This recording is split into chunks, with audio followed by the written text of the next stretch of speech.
Good morning, Uganda World Cup edition. Today is going to be quite a very special Friday, I must say. Thank you for joining us. It is the 17th of November 2022. My name is Philomena, and well, it's such a great morning, I must say. The energy is high, the vibe is high, the weekend is in the corner, so the excitement is obviously up there in the corner as well. With just a few days to the start of the World Cup 2022 that is going to be happening in Qatar, I will tell you that the sports fraternity right here in Uganda is ready for this mentally, physically, emotionally. Now, whichever team you're vouching for, I don't know if they're going to be performing to your expectations, but in this case, I think it's for being very optimistic about it. Well, I can't wait to see how it's going to go down.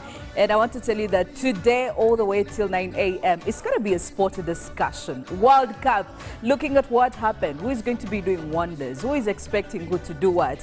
Well, clearly it's going to be a very fun show. So you want to stick with us all the way, get into our socials and be part of the discussions, and you can tell us what you think. But also, I know that the gentlemen that are joining with me this morning have a lot to say about this World Cup. What are their expectations? What team are they supporting?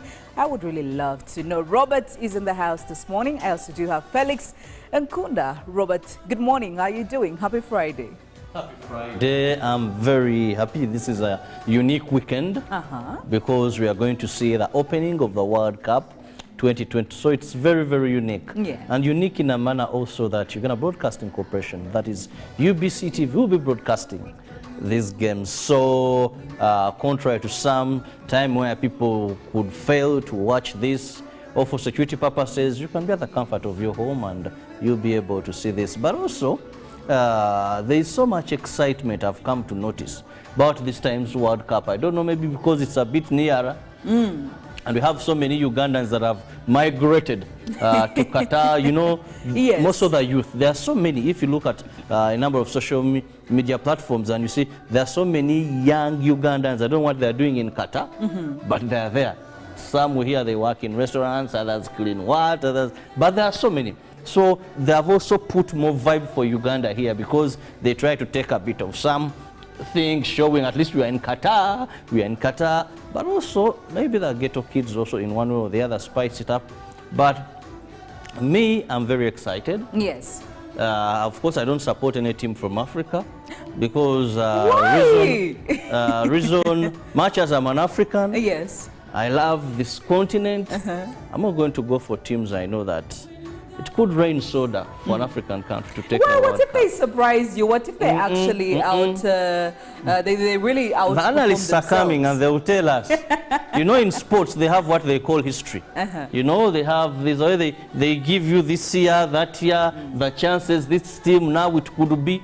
But there is no Africa anywhere in the World Cup that it could, that has ever, that has ever taken that. But also, there is something that has disturbed me so very much.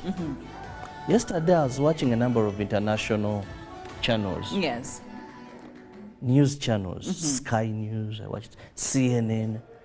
And much as we are all excited about the World Cup, being in Qatar, how they have arranged the few functions that are happening, every person was asking about the issue of human rights. Yes. You know, and among human rights, they were posing this question of LGBT, as if the entire world belongs to that category. Now, they are right. Now, you watch all these, what was dominating, leave alone the preparations and all that, every interview. Now, is the rainbow flag welcome? Now, I'm like, if someone displays it, are they going to be arrested? Is that, I'm like, can people walk freely? Can people hold each other in the hands? And I'm like, Jesus Christ, where's the world going to? Can't we just have our soccer? And if they are not allowed, let them not come. Yes. But it is a big issue, trending, international media, every reporter asking, analysts questioning, and I'm like, yuck. Well, one thing I know for sure is that every culture setting, every society, they have the way they live. They have what they believe in. And if you're a guest in this society, you are expected to behave. What they say, when you go to Rome, you behave like what? The Romans. So I think this should be the same mentality. Even in Uganda, they have a funny one that says, Bogende buliambwa. Felix, good morning. How are you doing? Happy Friday. Thank you. How are you, Philo? I'm lovely. Why are you putting on red like me? I don't know. I really don't know. You too these days, I don't understand you. I don't understand you. But red is a color. Robert, These coincidences, I think I stand to How be many tipped. I times think have you they missed the happened? memo. I think you missed the You memo. need to tip me on. Robert missed the memo. This Robert guy, Friday puts him in a different whole thing in terms of everything. He's totally, I don't know, his mind where he is when it's Friday. But nevertheless, Qatar. I'm in It's Qatar. in Qatar. I'm a Qatari right now. if Robert was here, I would say something. But now that he's not here, I was Yes. going to talk about. But you will be expounding on that. because Anyway, you'll be joining us. how are you, Robert? How is your Friday? Oh, my Friday is very How fun. did you sleep last night? Okay. You As don't usual. remember? As usual. What I is go as to usual? my I don't know. bed, I go to my bed, I sleep, I wake up at 4. Of course, but anyway, Friday is one of those days that cause excitement. Yeah. And this particular one does have a particular excitement that comes with it in terms of what's going to be happening. We're going to see the kick-starting of the World Cup in Qatar, Doha in particular. Yes. Now, this particular World Cup is quite unique in its own way. It comes in the aftermath of COVID-19, and it has very, very many different things. For example, it's one of the first kind in this particular area of the world, what one would call the Middle East suburb areas, in particular a Muslim dwelling like Qatar it is. And it has very many controversial aspects. One of them Robert has been bringing to light. Yeah. And it's seemingly, and this is what I think Sepp Blatter came out also to even to apologize to have chosen this place in 2010 Yes. to host the World Cup.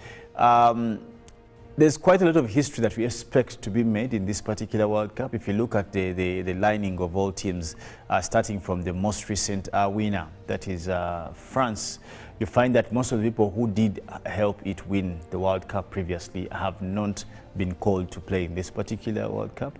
But nevertheless, every other team is gearing up. We expect much more from most of those Latin American clubs, which include but not limited to the likes of Brazil, Uruguay, the Argentina, and many around that area. But also, many stars won't be playing at the World Cup That's true. because their countries didn't go through. So I don't know if that's unique in its own way or it is. But also Uganda won't be playing, just so people know. I've been hearing people on the streets say, I can't wait to see Okwi, I can't wait to see Bobo Sbiaruhanga, I can't wait. So just to be clear, Uganda is not anywhere. The most you can do is However, because I think people are confused because UBC chose to broadcast these games live, so there was that confusion. People thought when the Honorable Wariomunsi was at the media center talking about, I don't know if what people thought, but I've heard many people think that Uganda is going to be participating. But what will be participating rather is the UBC team, the sports guys will be here, definitely being part of the World Cup and giving you live feed of each and every game. Also giving you commentary that is quite specialized and definitely to give you a good feed or feel of what will be there. Of course, we'll be also giving you what's happening there. We have a couple of correspondents, I'm told, who will be giving us a feel already right now. As Robert did say, the moods are so high in Qatar. If you've talked to anyone there, everything. And what Qatar did, it closed off all visas. Yes. That are not related to World Cup since the beginning of November. So any person who's been going to Qatar now must go there for the reason of World Cup. Yes. You can imagine what kind of a tourist. And they have built more than 5 stadiums. Oh, they are so beautiful. Very, very beautiful. Now you don't doubt the Muslims. Remember when you talk about the Islams and their architectural work, something to do with history, we used to study flat roofed houses and what. When you look at the architects of these stadiums, whoa. And I'm told after the World Cup, they're going to be demolished. Oh yes, I'm told most of those are not going, they're not permanent structures. It's not their plan to have such For me, it's the stadiums. technology that was put in all these very, very You can exciting. imagine. So much, the people who are going to go to Qatar and represent us don't really keep it only to the soccer. Make some movements, send pictures. Already what is happening, those boys that are there in Qatar, either they are doing what or what, they're all over social media.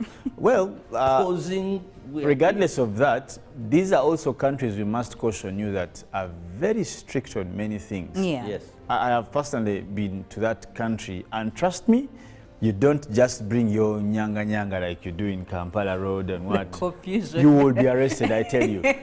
One, it's a Muslim country. So, in terms of how you dress, these girls of ours here, anyway, girls of ours don't know my dress, but if you've seen the Europeans, I worry for them who are going to go to Qatar. Yeah. Secondly, alcohol or drugs, they can penalize you for all those.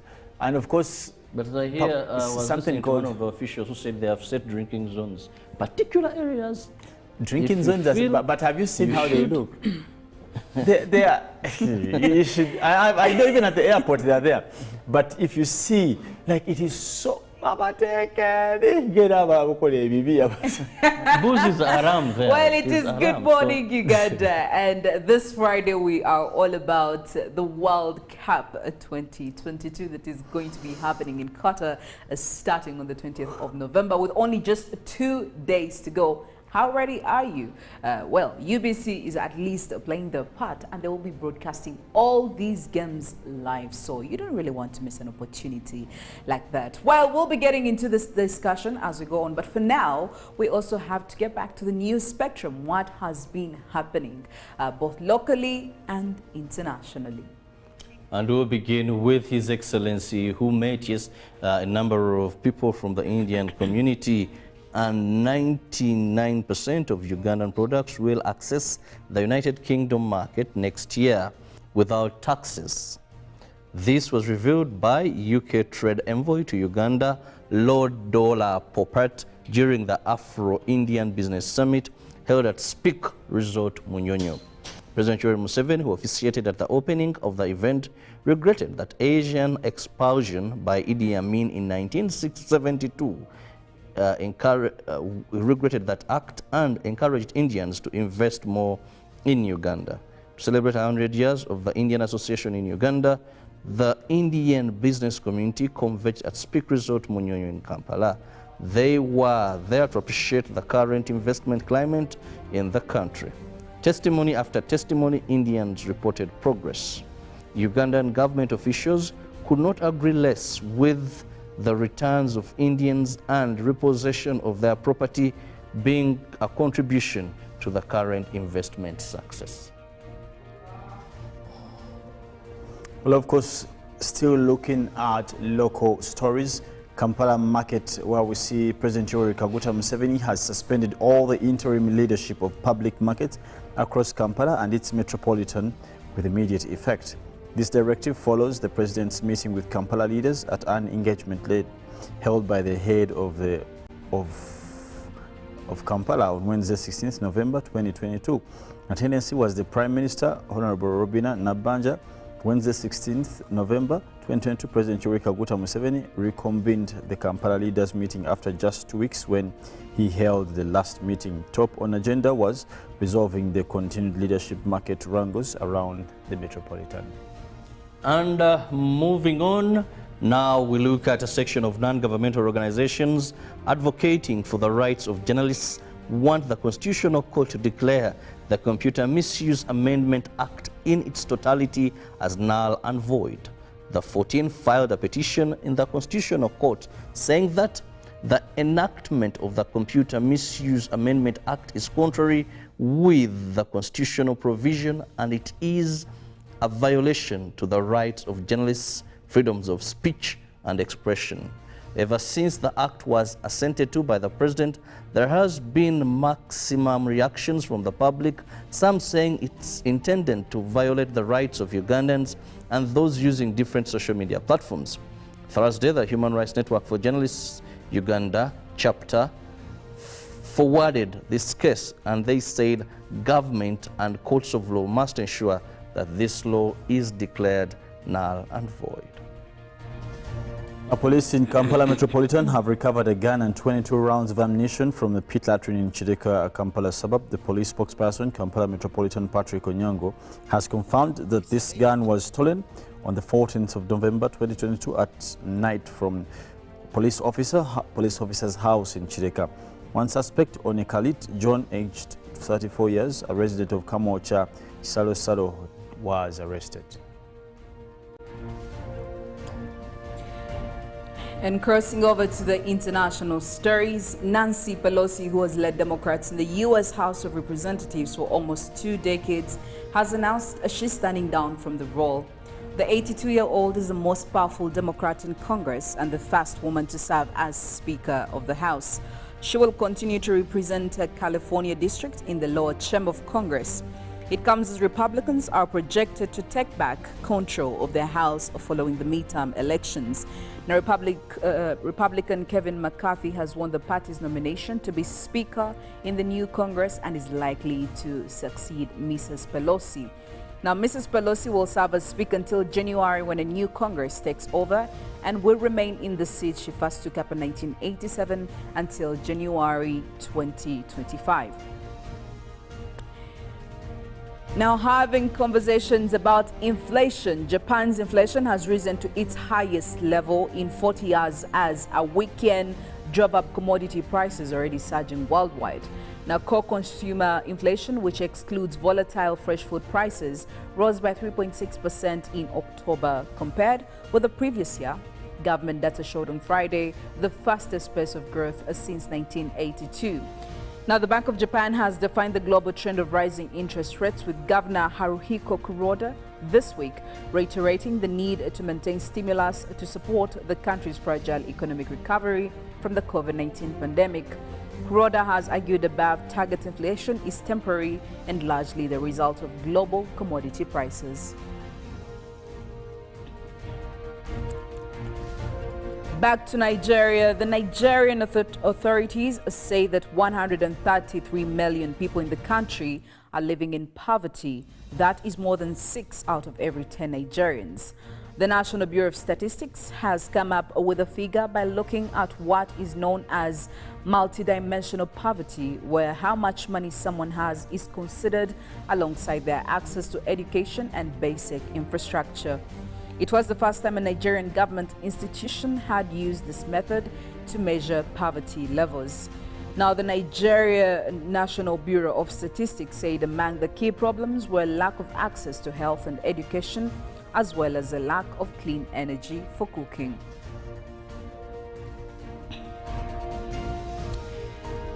And looking at climate and weather news, UN climate talks head to a conclusion on Friday with nations deeply divided over cash to help poor countries cope with the impacts of climate change. The idea of phasing down the use of all fossil fuels to limit the rise in temperatures is also the subject of a debrief as the COP27 talks wind up.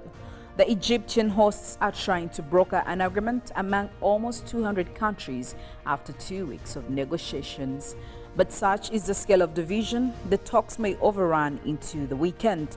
Now, there is a real sense of urgency in the Red Sea resort of Sharm el-Sheikh as negotiating teams try to conclude agreement on a range of complex questions. The Egyptian presidency has presented a draft document that sums up the positions of the different countries. Good morning, Uganda. Friday special is still going on, and like I did say, this one is the World Cup edition. What you need to know about the World Cup this year, 2022. I mean, how did it come about? The history, everything, the players, the fixtures, expectations, all that is up for a discussion in the next hour. And you're going to be presented with a panel that will be sharing their thoughts, their opinions, their insights as well. And we would also love to hear from you, our beautiful viewers. What do you think about this Good Morning Uganda Friday special? But I also know that, Felix, you're going to be on this panel and you're going to be giving us bueno. Well, I can't wait to hear what you all have to say. We're going in for a break. When we get back, Good Morning Uganda Friday special will be going on.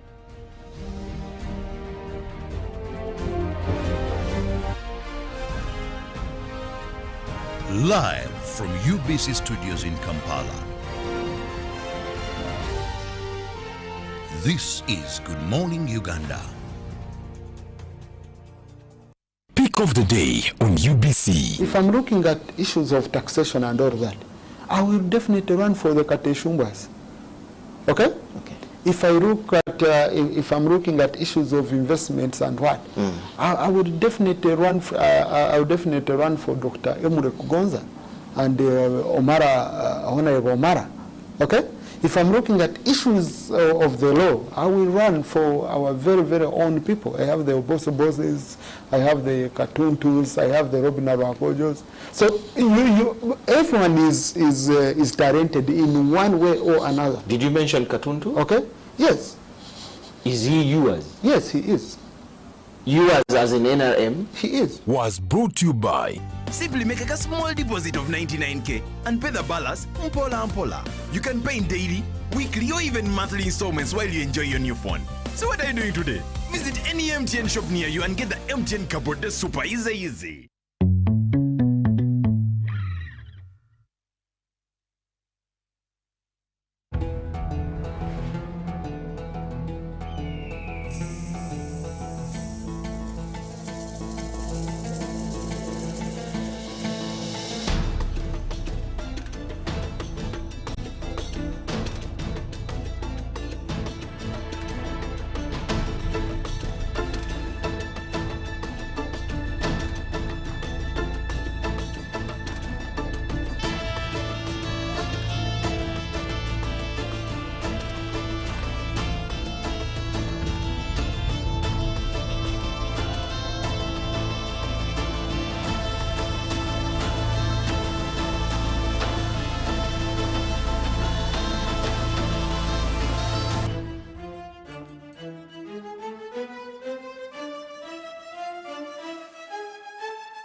It's Freaky Friday from Airtel. Buy or gift. Buy or give. Get freaky too! Dial star 149 star 10 hash to load a Freaky Friday bundle for you to enjoy the best offers on voice and data. To buy a bundle for friends and family, dial star 149 star 10 star 5 hash. Freaky Friday with Airtel. Buy or gift a bundle today. Dial star 149 star 10 hash to get started. Airtel, the smartphone network.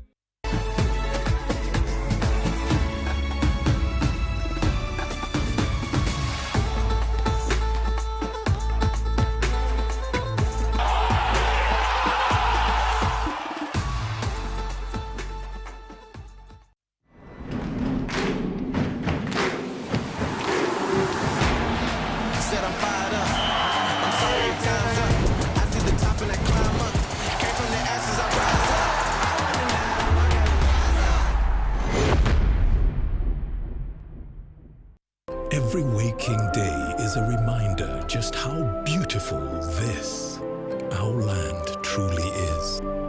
The kind of beauty that you can only find here, in the lush green all around us and the wondrous sights within. It's in the distinct aroma of our cooking to the taste of food that takes you on a journey, in the sound of homecoming and the sound of Mother Earth. In the magnificence we find on our travels and the exciting moments we experience. Ours is the kind of beauty that comes in all things big and small. All we have to do is awaken our senses and truly enjoy what's uniquely ours. Explore Uganda, the Pearl of Africa.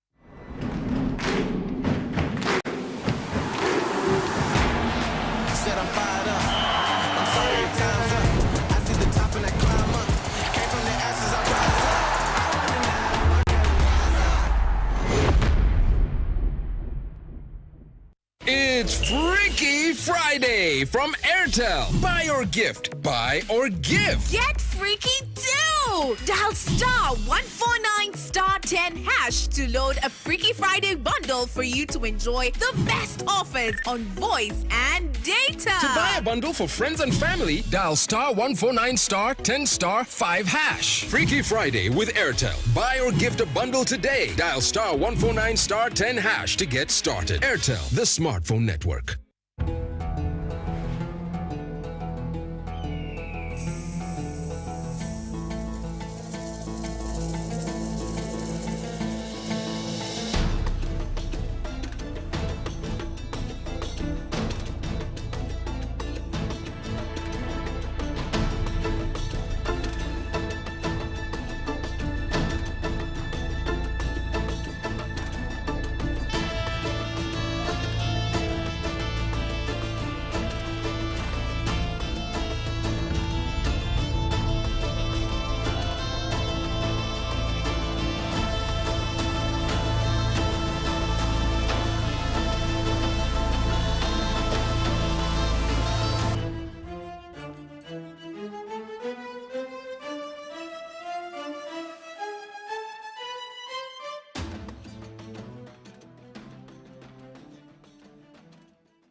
This is Good Morning Uganda.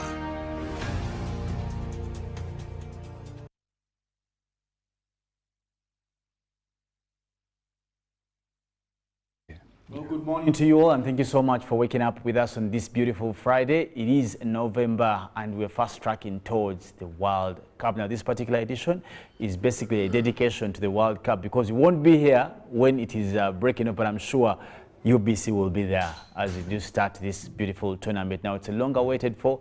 It's one of those events that will wipe away the tears of COVID-19 and the agony that comes with it. Nevertheless, this is what we are going to be discussing today. Now, how has the World Cup evolved and how do we get to Qatar? And who did Qatar beat to take this? Plata came out to make apologies, and he didn't though give us a better option where this would have been. But I'm going to be discussing this with Ndugu Ruben Kaseda Mpima Chibidango. I don't know if I've missed any name, Ruben. Good morning. Morning, Felix. How are you? Good to see you. Oh, definitely. What's with the green? I know the Arab countries for wearing green jerseys. I don't know. I think there's a relationship between green and Muslims. Okay. That's something we need to find out. But any support towards the Middle East countries? Or no, I just woke up thinking about green, and I picked one of the many shirts. Yes, and I said, okay, green might make my day, but nothing related to the Arab countries. Yes, okay. Because Ruben is not Arabic. It's actually a Christian name. So who chose Madame or you? I normally choose. Madame doesn't know how to choose. Madame chooses funny things. So I normally choose. Even when she chooses, I would say, I can't go another for this. option. I will change to something else. But I did choose. And I don't know if it is the same for Sam here. Sam is Brazilian. I have a lot to He's say a samba about boy. He's a samba boy. There is Samba from Sao Paulo. Hey, Sao Paulo. Good morning, sir. Good morning. How are you? How are you? Welcome. Yeah, Samba boy.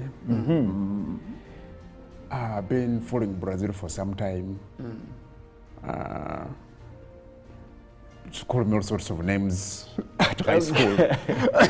From the Brazilian national Yeah, team. because of my love for the team. Oh, maybe I would call you Baptista. Give you Baptista. So many names. But at high school, I scored Careca after that famous Brazilian striker of 1986 scored. Then Garincha. No, at university, it's called me Cafu, just so because of my life for the game and the Brazilian. For Brazil, but why Brazil in particular? That area has many countries that have very good football. Why Brazil? Brazil, naturally, they are gifted. They are. That's a matter of fact. They're gifted. We grew up knowing Pele as the best player in the world. We grew up knowing Pele as the best player in the world that Brazil ever produced. And Their football, Is they up play, there. they play with flavor, you know. I like the choice of words. Yes. Okay, They but play this with- time round, as they head to Qatar, there are many mixed feelings with what kind of flavor they are taking. I don't know if you have a quick comment before we get into the deeper of that about this particular. Do you see flavor in Qatar? Why not? Brazil has abundant talent. What would you say anyway? What would you say? when you look at Neymar can do anything with the ball. He's a guy who I think plays what we call street football. Okay. You know street football? I do. You can dodge everything that is in front of him, can't do anything with the ball. And I would think he's at the peak of his career now.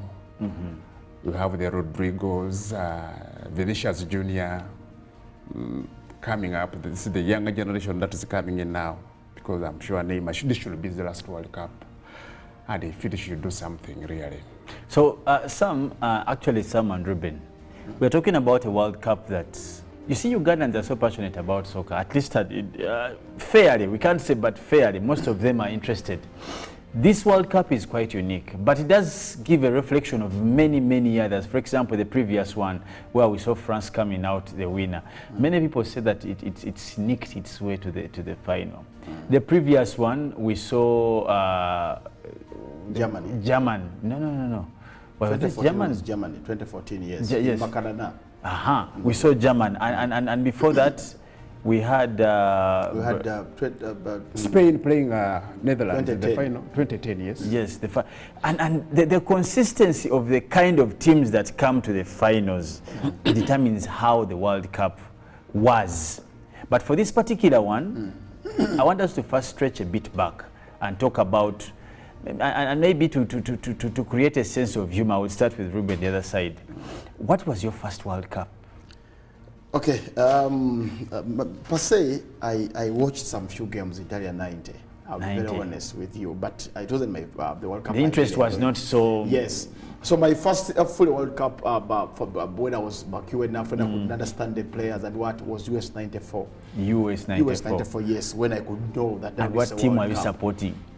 I fell in love with Italy in 1990 because of Roberto Baggio. And I would want to know what in particular, because when you talk about the Catholic church, the background, the yes, Basilica, of course, the Vatican, the Rome, yeah, you know, the Rome, the history of Rome, sure, and then the Roman Empire, and how dominant they were by the time the First World War came around. So when I fell in love with Italy, that was 1990, Italia 90. Of course, Pope John Paul, the atmosphere, even the song, the World Cup theme, it was actually by that famous song. So now, as a young man, I had a glimpse of is this a World Cup? Is this interesting? So now I watched the game between Argentina and Italy, the Diego Maradona show. I will tell you, Felix, one thing which I saw. Okay, I came to know that fans are so loyal. Italy plays against Argentina in I think it was Naples, in Napoli, the stadium.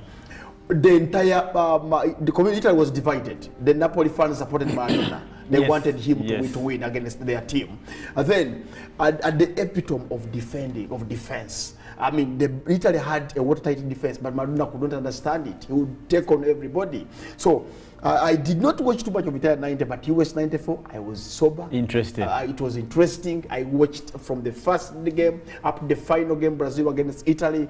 So I think the World Cup is that the game where is it Baggio who hit the post? He missed the penalty. He played on ejection. But I liked his looks, his hair and his earring and his style. He was not a very tall man though. And he wasn't. He was a fair. Yeah, but he was so talented. Very, very talented. But and he's not fond of Italians to have such kind of talent. They are good midfielders and defenders, but people who are lucrative with the ball, their touch with the ball is not that very. Baggio, he single-handedly carried Italy. In that particular one? Yeah, Trottami up to the final. I like that. Why would you say single-handedly? I mean, Italy had good players, Sam. No, he was if you ask me. He was outstanding. He was outstanding. In that particular tournament, yeah, 1990 football is unfair. Anybody, okay, sorry to interject here, Sam. But why is it that they always look at players who score goals?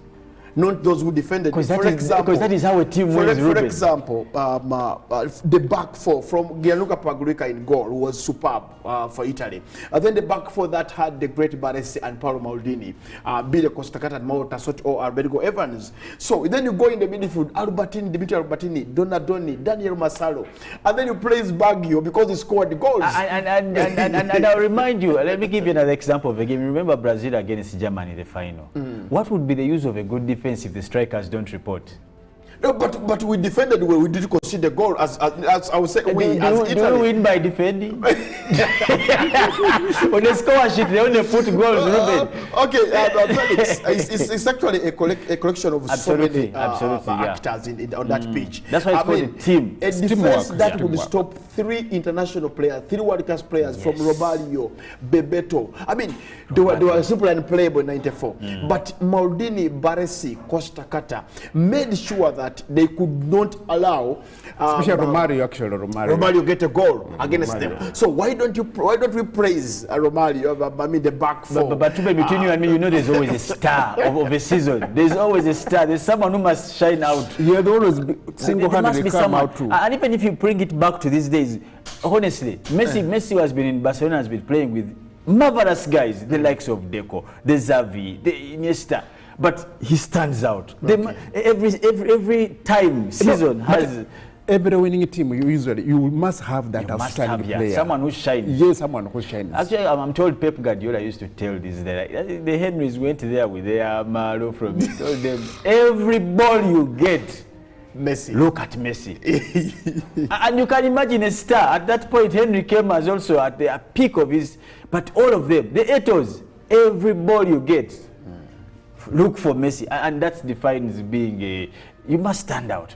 So in that particular team, I think what Sam is saying, he did stand out. However, the pain was with that penalty. Yeah, true. No, but for me, but it wasn't his day. Because he said that usually I always place my penalties. I don't know why he shot. I just kicked it. The nerves into the air. I mean, yes, nerves. The crowd was you're coming against one of the best goalkeepers in the world, and you're about a decisive moment. Yeah, and he was carrying a pain in his knee. He was. I mean, you remember when he actually was taken off against Bulgaria after the brace against Bulgaria in the semi-final.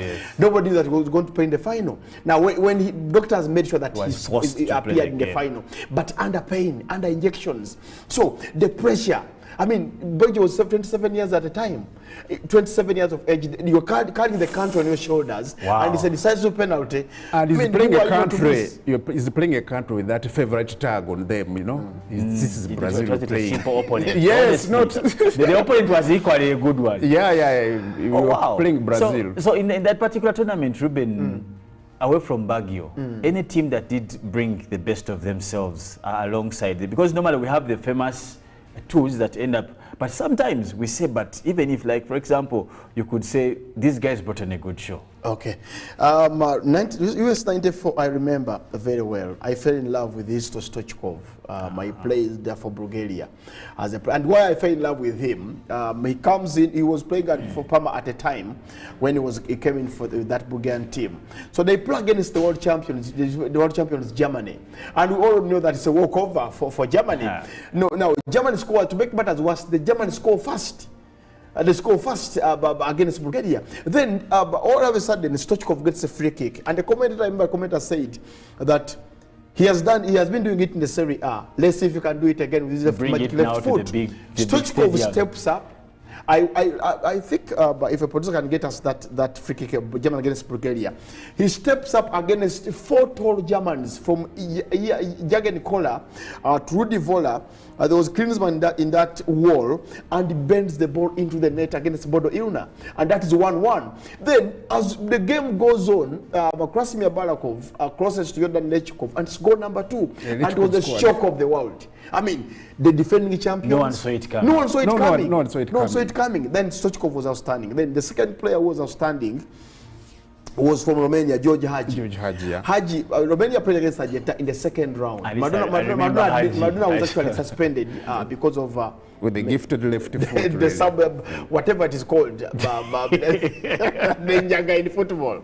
So, George Haji, I've never seen a player get a penalty and point at where he was going to put it. He's going to put it. George Haji pointed and said, I'm going to put it there, and he put it in the corner, and the keeper was left standing.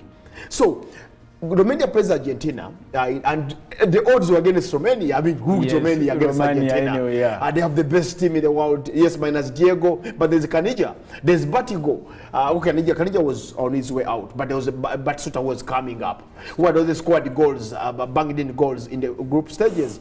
So, George Haji, Florian Rodrigo from Esmeralda at the time, come in. And they shock the world. They shock Argentina. Those people are so talented. So there's a small nation in Europe. They take on the biggest in South America, and they defeated them. And they came on with a So win. Those are the two players who are outstanding in that World Cup. Yeah, by George then, Haji and Stoichkov. And Maradona was out by then. Maradona was out.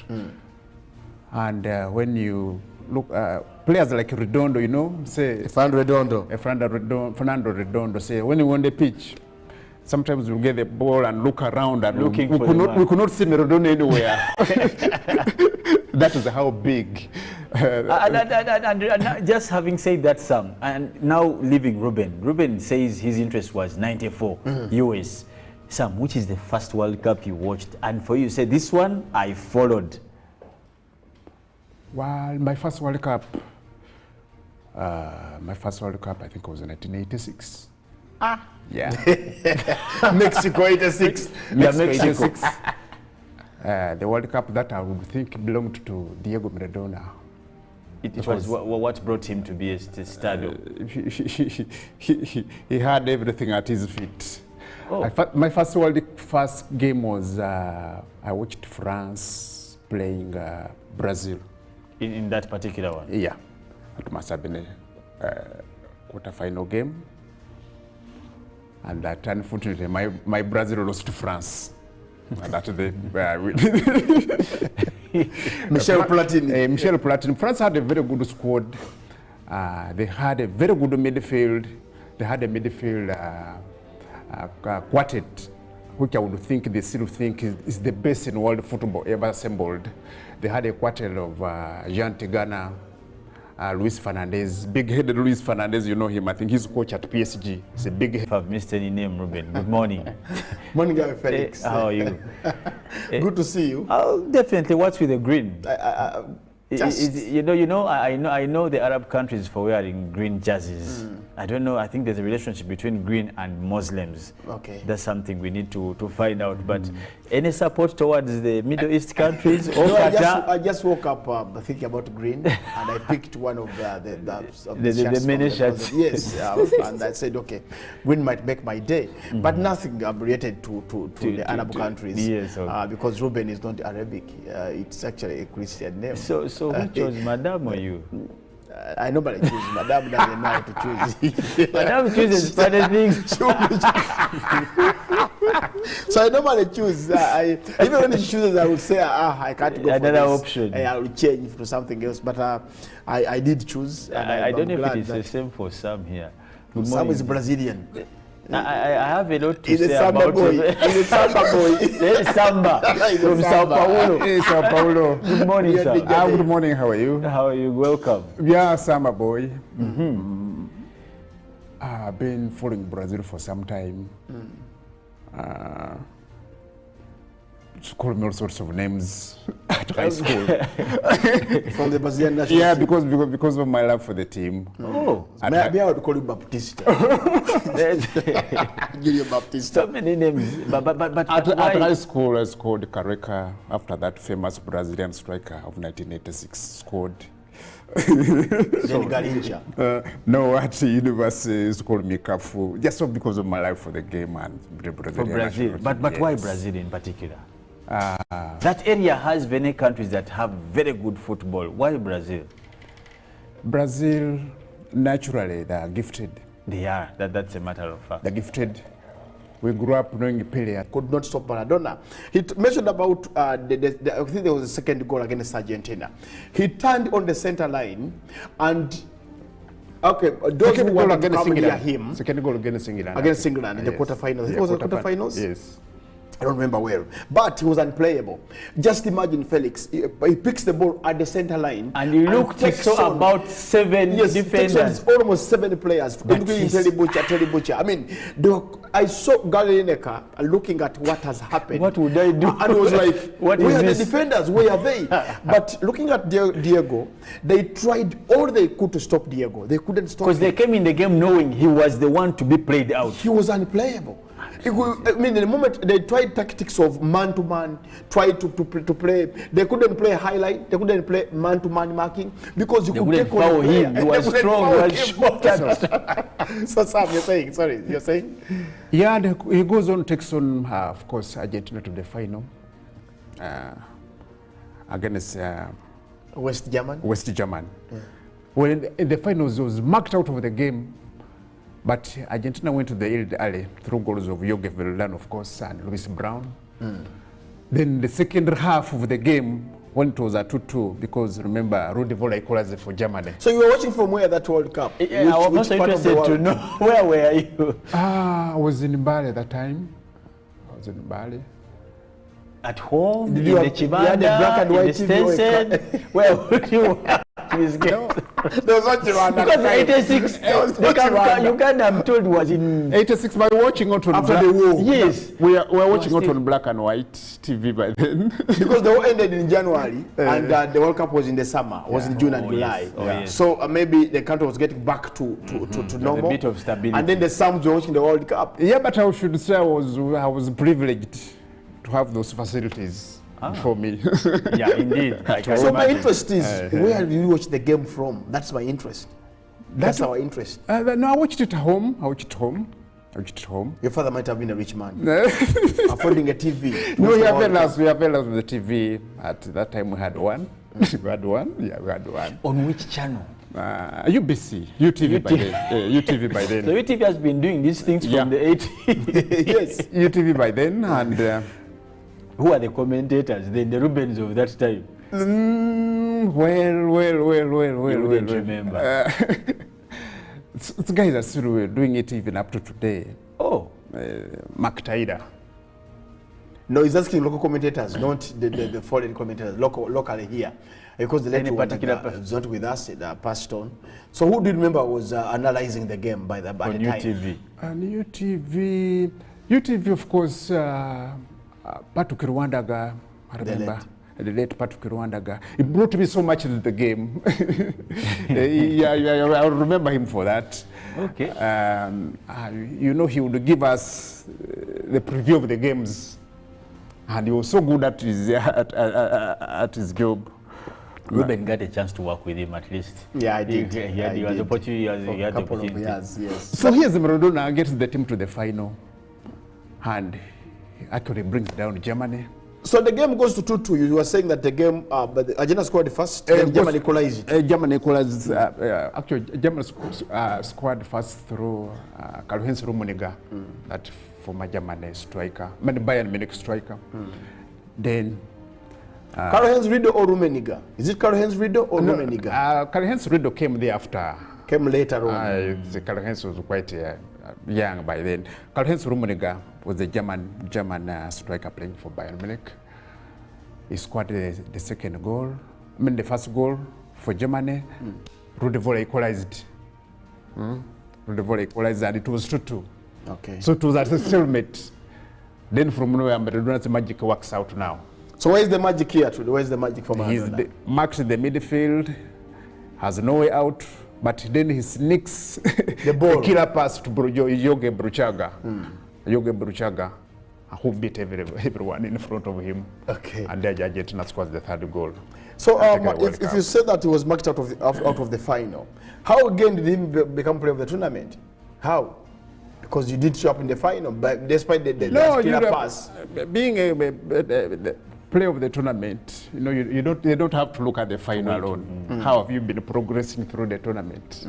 You know, but by that point, Maradona was exceptional. From the clips we see, there is no doubt he he was at the beacon of his talent. Yeah. Felix. For me, Diego. Throughout the tournament, his heroics. People talk about we are there for Messi, everyone to Ronaldo, Ronaldinho, but the times they have, the best player in the world. We grew up knowing Pele as the best player in the world that Brazil ever produced. And their football, they play with flavor, you know. I like the choice of words. Yes. Okay, but this time round, as they head to Qatar, there are many mixed feelings with what kind of flavor they are taking. I don't know if you have a quick comment before we get into the deeper of that about this particular. Do you see flavor in Qatar? Why not? Brazil has abundant talent. What would you say anyway? What would you say? when you look at Neymar can do anything with the ball. He's a guy who I think plays what we call street football. Okay. You know street football? I do. You can dodge everything that is in front of him, can't do anything with the ball. And I would think he's at the peak of his career now. We have the Rodrigos, Vinicius Jr. Coming up. This is the younger generation that is coming in now, because I'm sure Neymar, this should be the last World Cup. And if he should do something really. So Sam and Ruben, we're talking about a World Cup that, you see, Ugandans are so passionate about soccer, at least fairly, we can't say, but fairly, most of them are interested. This World Cup is quite unique, but it does give a reflection of many, many others. For example, the previous one, where we saw France coming out the winner. Many people say that, even if I've missed any name, Ruben, good morning. Morning, Felix. How are you? Good to see you. Oh, definitely. What's with the green? You know, I know the Arab countries for wearing green jerseys.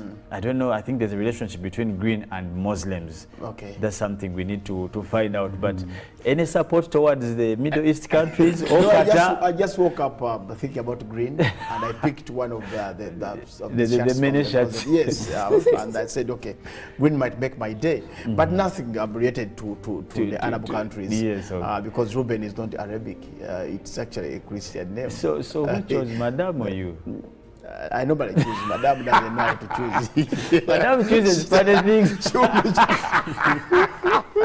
So I normally choose. Even when she chooses, I would say, I can't go another for this. option. I will change to something else. But I did choose. And I don't know if it is the same for Sam here. Sam is Brazilian. I have a lot to say about it. He's a Samba boy. There's Samba from Sao Paulo. Hey, Sao Paulo. Good morning, sir. Good morning. How are you? How are you? Welcome. Yeah, Samba boy. I've been following Brazil for some time. She called me all sorts of names at high school. From the Brazilian national team? Yeah, because of my love for the team. Oh, maybe I would call you Baptista. Julio Baptista. So many names. But at high school, I scored Careca. After that, famous Brazilian striker of 1986 scored. No, at university, it's called me Cafu, just because of my life for the game and the Brazilian. For Brazil, but why Brazil in particular? That area has many countries that have very good football. Why Brazil? Brazil, naturally, they are gifted. They are. That's a matter of fact. They're gifted. We grew up knowing Pele as the best player in the world. We grew up knowing Pele as the best player in the world that Brazil ever produced. And their football, they play with flavor, you know. I like the choice of words. Yes. Okay, but this time round, as they head to Qatar, there are many mixed feelings with what kind of flavor they are taking. I don't know if you have a quick comment before we get into the deeper of that about this particular. Do you see flavor in Qatar? Why not? Brazil has abundant talent. What would you say anyway? What would you say? when you look at Neymar can do anything with the ball. He's a guy who I think plays what we call street football. Okay. You know street football? I do. You can dodge everything that is in front of him, can't do anything with the ball. And he's, I would think he's at the peak of his career now. You have the Rodrigos, Vinicius Jr. Coming up. This is the younger generation that is coming in now, because I'm sure Neymar, this should be the last World Cup. And if it should do something really. So Sam and Ruben, we're talking about a World Cup that, you see, Ugandans are so passionate about soccer, at least fairly, we can't say but fairly, most of them are interested. This World Cup is quite unique, but it does give a reflection of many, many others. For example, the previous one, where we saw France coming out the winner. Many people say that, even if I've missed any name, Ruben, good morning. Morning, Felix. How are you? Good to see you. Oh, definitely. What's with the green? You know, I know the Arab countries for wearing green jerseys. I don't know. I think there's a relationship between green and Muslims. Okay. That's something we need to find out. But any support towards the Middle East countries? No, I just woke up thinking about green, and I picked one of the many shirts. Yes, and I said, okay, green might make my day, but nothing related to the Arab countries. Yes, okay. Because Ruben is not Arabic. It's actually a Christian name. So who chose Madame or you? I normally choose. Madame doesn't know how to choose. Madame chooses funny things.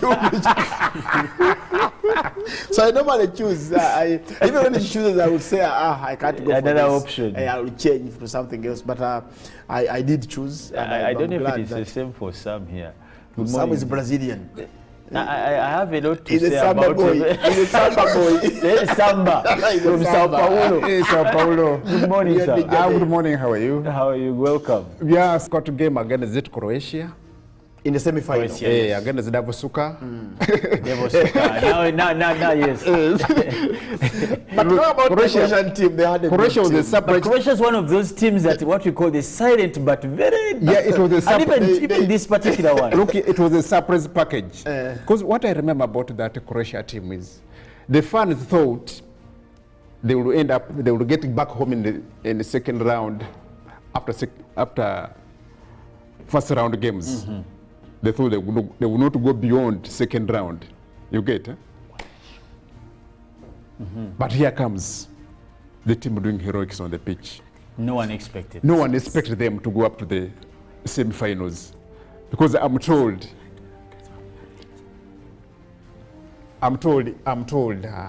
the fans even ran out of finances. They never expected to go up to the semi-finals, the Croatian fans. Oh. Yeah, they went out, they ran out of... but talk about Croatia, I did mention that. The players came in to rescue them, you know? Oh. For them, they never thought of reaching the semi-finals.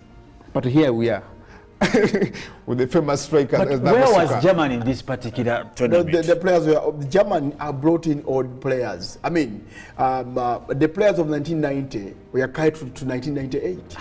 Lothar Matthäus, Jürgen Klinsmann, Rudi Völler, Thomas Hassler, Ande Moller, Jürgen Kohler, Bodo Illner. I mean, by that time, I think you could not bring such old players to play against young and ambitious players. So Germany's doing was actually employing the old players, the old guard. I mean, retired players. They were so much retired. I mean, they trusted Lothar Matthäus, the Matthäus of 1990 and 94 and the Matthäus of 98. Then the Rudi Völler of 10 years ago would not be having the same player. Klinsmann was actually on his way out. On his way out. Then Thomas Hassler, the same thing. You got players like Thomas Helmer. They couldn't be the players they used to be. So for me, the Germans couldn't. But about the Croatian team, there's a player I liked watching in that Croatian side, Roberto Prozinecki. I don't know whether you remember that Prozinecki who played, and then Gianni, then Slavian Bilic who coached West Ham at the time. And Aston Villa was playing with Croatia. So Croatia might have come out of the Soviet Union as because the Soviet Union was split into so many countries. Yeah. But for me, Croatia came off Yugoslavia, not Soviet Union. Yugoslavia. If my memory is right. So they assemble a team, come into France 98 and shock everybody. As you said, probably even that's why the supporters they never expect to go to that far. You are forgetting one thing about the French side. The French side had players who had the peak of their powers. Lilian Thuram and Frank Libo in that defense. Thuram was. We are fantastic. At that point, Thuram was so Laurent Blanc and Didier Deschamps. They were the peak of their actually. They were the peak of their careers. Then you got that midfield. For me, the French midfield, Marcel Desailly was set off in the final, but his role from the group stage to the final, they played against Italy, France against Italy. I remember Paul Maldini asking Cannavaro, the young Cannavaro then, to shift France. I mean, they had the back three that had Cannavaro, Nesta, and Maldini.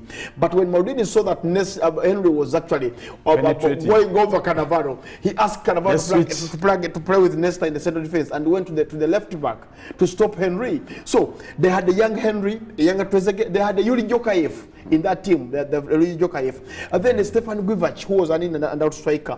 But for me, what made wonders for France was the defense. The defense that had Bixente Lizarazu, Lilian Thuram, then Frank Libo, as well as Laurent Blanc. I mean, they had a fantastic back four. Then the Zidane just came to put the icing on the cake. The two headers. Actually, I'm told that 5 of their players had won even league cups when they were coming. I think the Thurams, is it, and Zidane had won from this team. From Juventus. Yes, from Juventus, of course. By the time Zidane was at Juventus, they ruled Italy. There's nothing we could do. There's some of us who support AC Milan.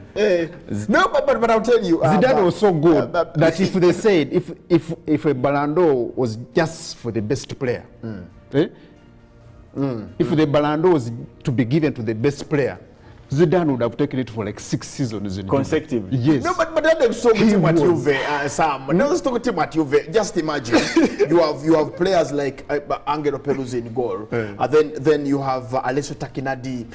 You have Alex Del Piero. Yes. You have players like Antonio Conte. Gianluca Vialli.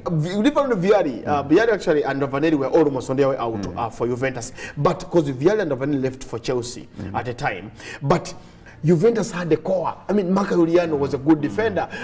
Gigi Pesotto. So Zidane played with good players. I mean, Antonio Conte, his playing time, he was one of the best midfielders in the world. He had the best touch. Yeah.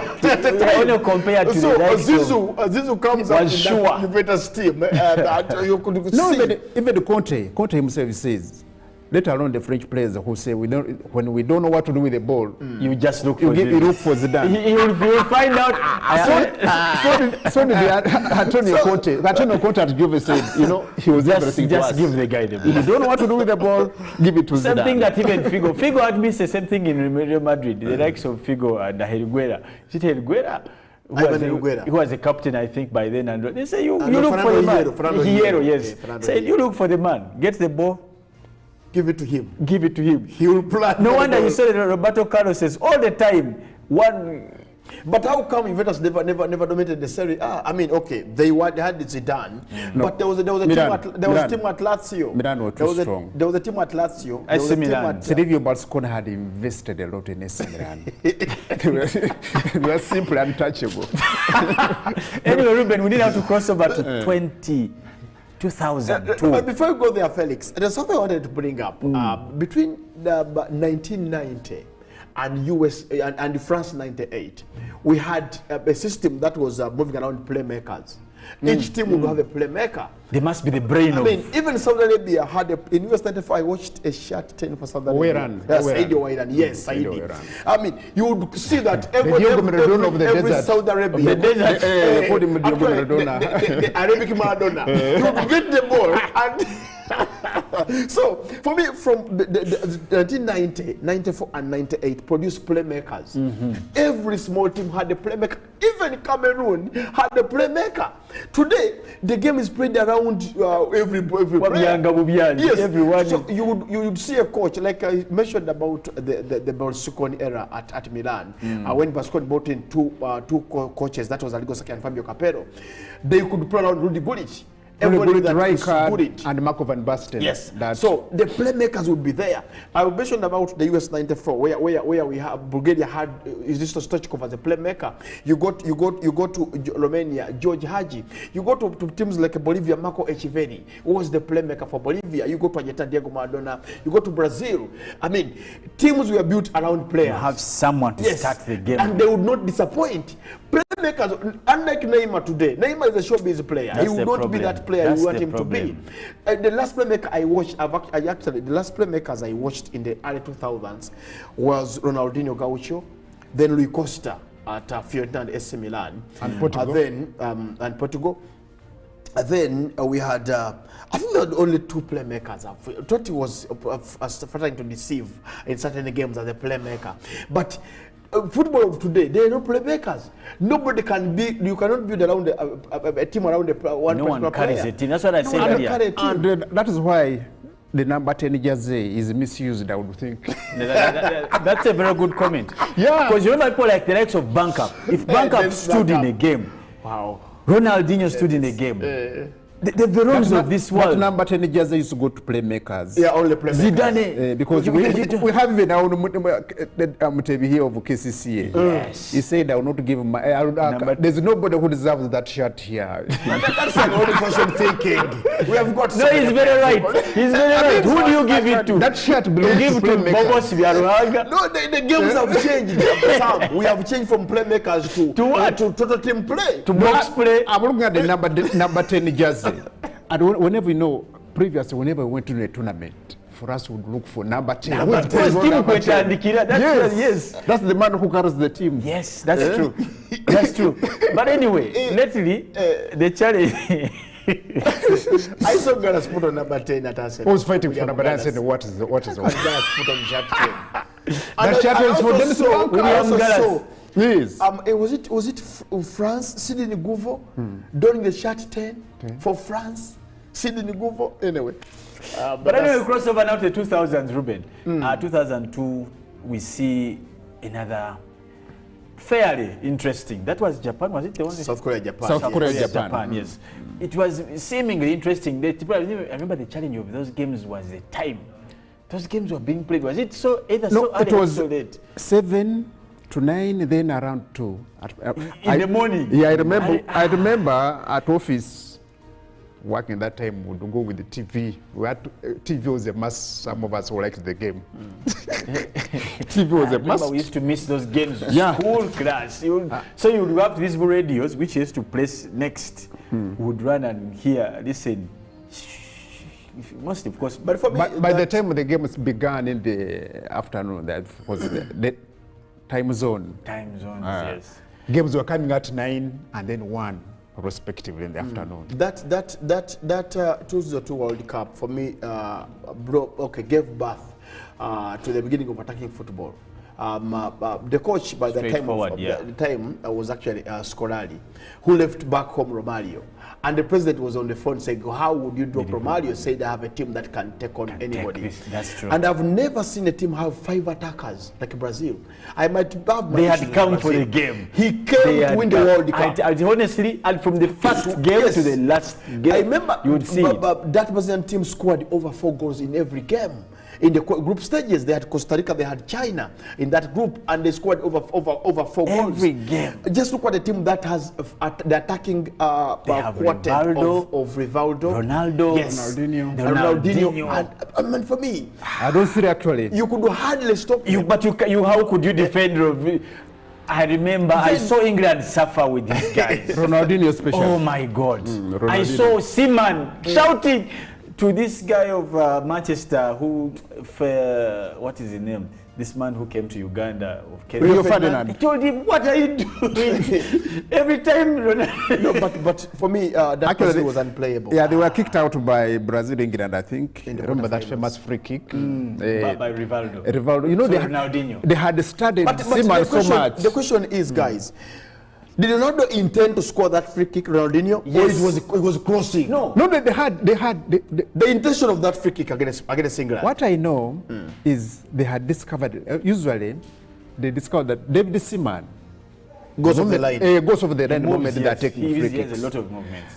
And I'm telling him, the moment you move even an inch off the line, back, getting back to you. And I had an interview with Ronaldinho, and he was asked the same question. He said the intention was to give a free kick because I had seen. I'm a boy. I've been following Brazil for some time. call me all sorts of names at high school. From the Brazilian national Yeah, team. because of my love for the team. Oh. Maybe I would call you Baptista. Junior Baptista. So many names. But at high school, I scored Careca. After that, famous Brazilian striker of 1986 scored.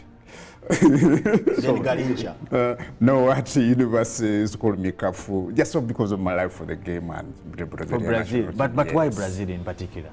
That area has many countries that have very good football. Why Brazil? Brazil, naturally, they are gifted. They are. That's a matter of fact. They're gifted.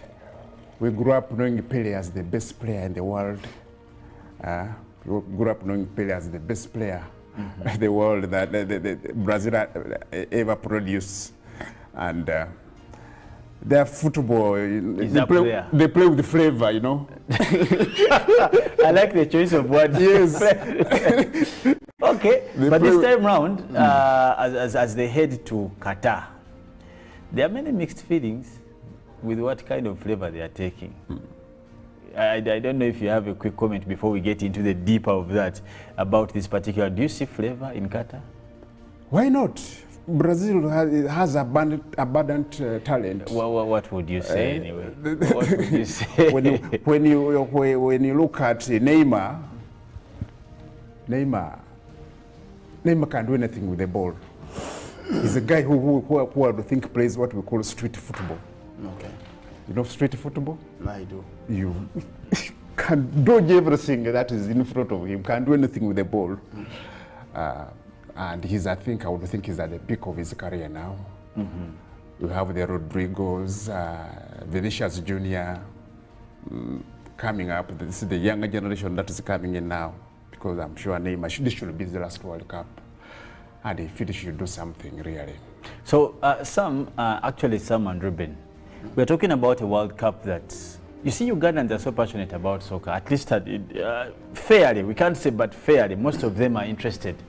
This World Cup is quite unique, but it does give a reflection of many, many others. For example, the previous one, where we saw France coming out the winner. Many people say that, if I've missed any name, Ruben, good morning. Morning, guy Felix. How are you? Good to see you. Oh, definitely. What's with the green? I know the Arab countries for wearing green jerseys. I don't know. I think there's a relationship between green and Muslims. Okay. That's something we need to find out. But any support towards the Middle East countries? Or I just woke up thinking about green, and I picked one of the many shirts. Yes, and I said, okay, green might make my day, but nothing related to the Arab countries. Yes, okay. Because Ruben is not Arabic. It's actually a Christian name. So who chose Madame or you? I normally choose. Madame doesn't know how to choose. Madame chooses funny things. So I normally choose. Even when she chooses, I would say, I can't go another for this. option. I will change to something else. But I did choose. And I don't know if it is the same for Sam here. Sam is Brazilian. I have a lot to say about it. He's a Samba boy. Samba from Sao Paulo. Sao Paulo. Good morning. Diop, the huge. Yes. 94. They call him the wardrobe. Such a huge guy. And they had Bupa, something like that. Senegal had a strong team. For me, they were I used to say, of course, I used to say who's the current manager of Senegal now. Also, he captained that team of Senegal in 2002. And the guy said the first game with France, I think we had no pressure, because almost all that team was playing in France. Yes. That French, that Senegalese team. In their league. Yeah, that's what they felt. These are our equals. I mean, we play with them. We play with them. What's the fuss about all this? And there we go. But France was humbled. They made us enjoy the World Cup. Honestly, we were so happy in here. Yeah. There was too much hype coming into the World Cup. Yes. I mean, France, oh my France came with the players had pressure. I mean, from David Trezeguet, who was playing at the defending champions, I think. And they had the first 4 top scorers from various leagues. Thierry Henry was the best in England that year. Then you had Trezeguet, best in Italy that year. With Juventus. And then you had Djibril Cissé, who had also scored many goals in France. Then you had the Zita Sidney Guva, I don't remember, but they had strikers who were at the top of the peak of their powers. That was pressure on them. Then the Senegalese team, I think the Senegalese team that had regional Hadji Diouf. They had Henry Kamara, Madesha, who was playing very well. Then they had Fadiga, playing at Inter Milan at the time. So then the midfield with Ali Cisse, Baba Diop, the size, these people were huge. But anyway, Ruben, time is running. We need to cross over now to the 2006. Wow. What a tournament. What a tournament. My God. For me, I'm sorry, I'll talk about Italy here in this tournament. I have not seen a coach assemble a team the way Masciolipi did for Italy. I mean, even when he lost Nesta in defense, he brought in Marco Materazzi from Inter to come and take good morning, how are you? How are you? Welcome. Yeah, summer boy. I've been following Brazil for some time. Called me all sorts of names at high school. From the Brazilian national team? Because of my love for the team. Oh, maybe I would call you Baptista. Julio Baptista. So many names. But at high school, I was called Careca, after that famous Brazilian striker of 1986 scored.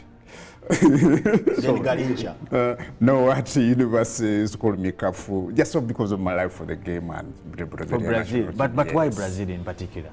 That area has many countries that have very good football. Why Brazil?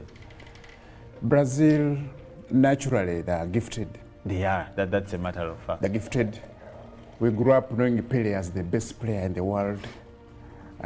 We grew up knowing Pele as the best player the world that Brazil ever produced, and their football they play with the flavor, you know. I like the choice of words. Yes.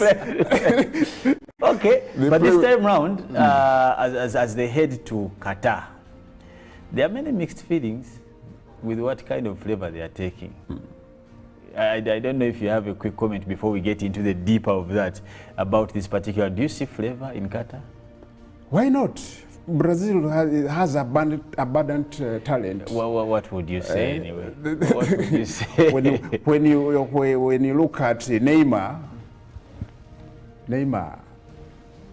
can do anything with the ball. He's a guy who I think plays what we call street football. Okay. You know street football? I do. You can dodge everything that is in front of him, can't do anything with the ball. And I would think he's at the peak of his career now. You have the Rodrigos, Vinicius Jr. Coming up. This is the younger generation that is coming in now, because I'm sure Neymar, this should be the last World Cup. And if it should do something really. So Sam and Ruben, we're talking about a World Cup that, you see, Ugandans are so passionate about soccer, at least fairly, we can't say, but fairly, most of them are interested. This World Cup is quite unique, but it does give a reflection of many, many others. For example, the previous one, where we saw France coming out the winner. Many people say that, even if I've missed any name, Ruben, good morning. Morning, Felix. How are you? Good to see you. Oh, definitely. What's with the green? I know the Arab countries for wearing green jerseys. I don't know. I think there's a relationship between green and Muslims. Okay. That's something we need to find out. But any support towards the Middle East countries? Or I just woke up thinking about green, and I picked one of the many shirts. Yes, and I said, okay, green might make my day, but nothing related to the Arab countries. Yes, okay. Because Ruben is not Arabic. It's actually a Christian name. So who chose Madame or you? I normally choose. Madame doesn't know how to choose. Madame chooses funny things. So I normally choose. Even when she chooses, I would say, I can't go another for this. option. I will change to something else. But I did choose. And I don't know if it is the same for Sam here. Sam is Brazilian. I have a lot to say about it. He's a Samba boy. Samba from Sao Paulo. Hey, Sao Paulo. Good morning, sir. Good morning. How are you? How are you? Welcome. Yeah, Samba boy. I've been following Brazil for some time. call me all sorts of names at high school. From the Brazilian national Yeah, team. because of my love for the team. Oh, I would call you Baptista. Julio Baptista. So many names. But at high school, I scored Careca. After that, famous Brazilian striker of 1986 scored. No, at university, it's called me Cafu, just because of my life for the game and the Brazilian. For Brazil, but why Brazil in particular? That area has many countries that have very good football. Why Brazil? Brazil, naturally, they are gifted. They are. That's a matter of fact. They're gifted. We grew up knowing Pele as the best player in the world. We grew up knowing Pele as the best player in the world that Brazil ever produced. And their football, they play with the flavor, you know. I like the choice of words. Yes. Okay, but this time round, as they head to Qatar, there are many mixed feelings with what kind of flavor they are taking. I don't know if you have a quick comment before we get into the deeper of that about this particular. Do you see flavor in Qatar? Why not? Brazil has abundant talent. What would you say anyway? What would you say? when you look at Neymar can do anything with the ball. He's a guy who I think plays what we call street football. Okay. You know street football? I do. You can dodge everything that is in front of him, can't do anything with the ball.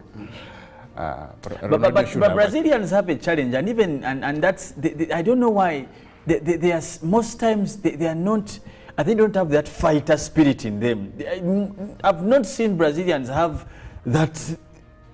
Like you don't see anyone stand out individually that the team, this person has really. No, and unlike players like okay, we are seeing hackers now, like this guy who has just come to Manchester from Madrid. Who is this? Casemiro. They know Brazil naturally doesn't play with the hackers, you know. For them, you know, they play flowing. The game has changed. The game has changed now because when I look at Brazil of 1982, and Tele Santana, it's one of the best teams that never won the World Cup. You can imagine. Because they were playing flowing football. For them, they had no. They sometimes, in fact, they don't have pressure. They don't have that simple guy who sits in the midfield and, you know, do the spoiling. They never play with that. But over time, they realized, Brazil realized we are not winning in the World Cup. Something had to change. They had to play the European style. Not the summer. Yeah, with that man who sits in the hall there, as you know what I'm talking about. Yeah? Anyway, so now because of time, we're 2010. The cup comes in Africa, South Africa. Yes. Oh my God. For the first time in our history, as Africans. South Africa. Yes. And this particular one did have many interesting, and I'll be honest, for me, I didn't find much interest. I don't know if because it was hosted here or what. There was not much hype, like, I don't know what your feel was, maybe, Ruben. No, but because the whites loved to put water it down. Like. And I would think he's at the peak of his career now. You have the Rodrigos, Vinicius Jr. Coming up. This is the younger generation that is coming in now. Because I'm sure Neymar, this should be the last World Cup. And if he should do something, really. So, Sam and Ruben, we're talking about a World Cup that, you see, Ugandans are so passionate about soccer, at least fairly, we can't say, but fairly, most of them are interested.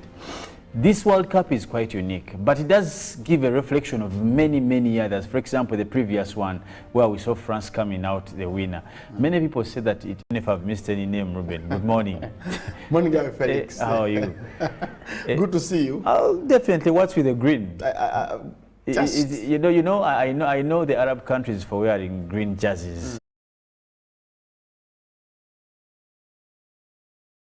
Not to say, okay, this is that. But anyway, for me, 2010 produced some good players, if you ask me. So actually, they had watered it down so much, the tournament. They said, but mosquitoes in Africa, malaria. They thought we were not to walk on the streets freely. The supporters They're scared, yeah. you know, the criminality maybe, you know, whatever. South Africa. Madam doesn't know how to choose. Madam chooses things. I think we're really properly represented. Well, Arajana, Samoa,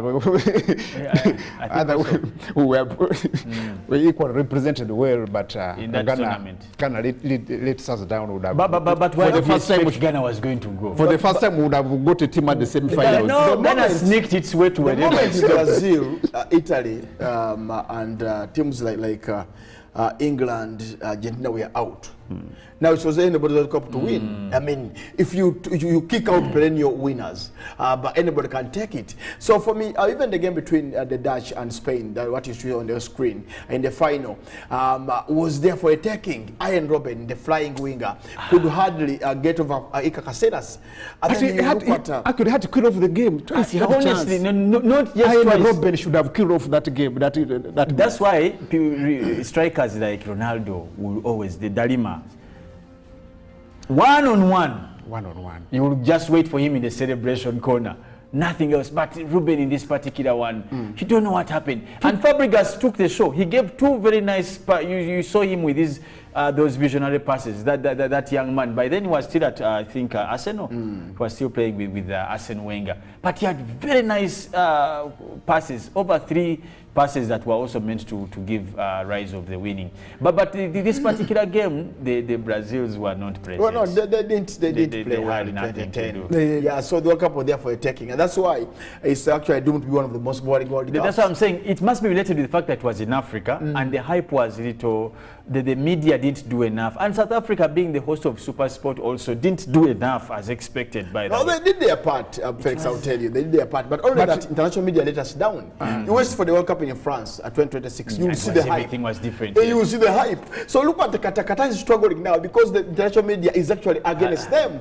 They don't seem like it's a football nation.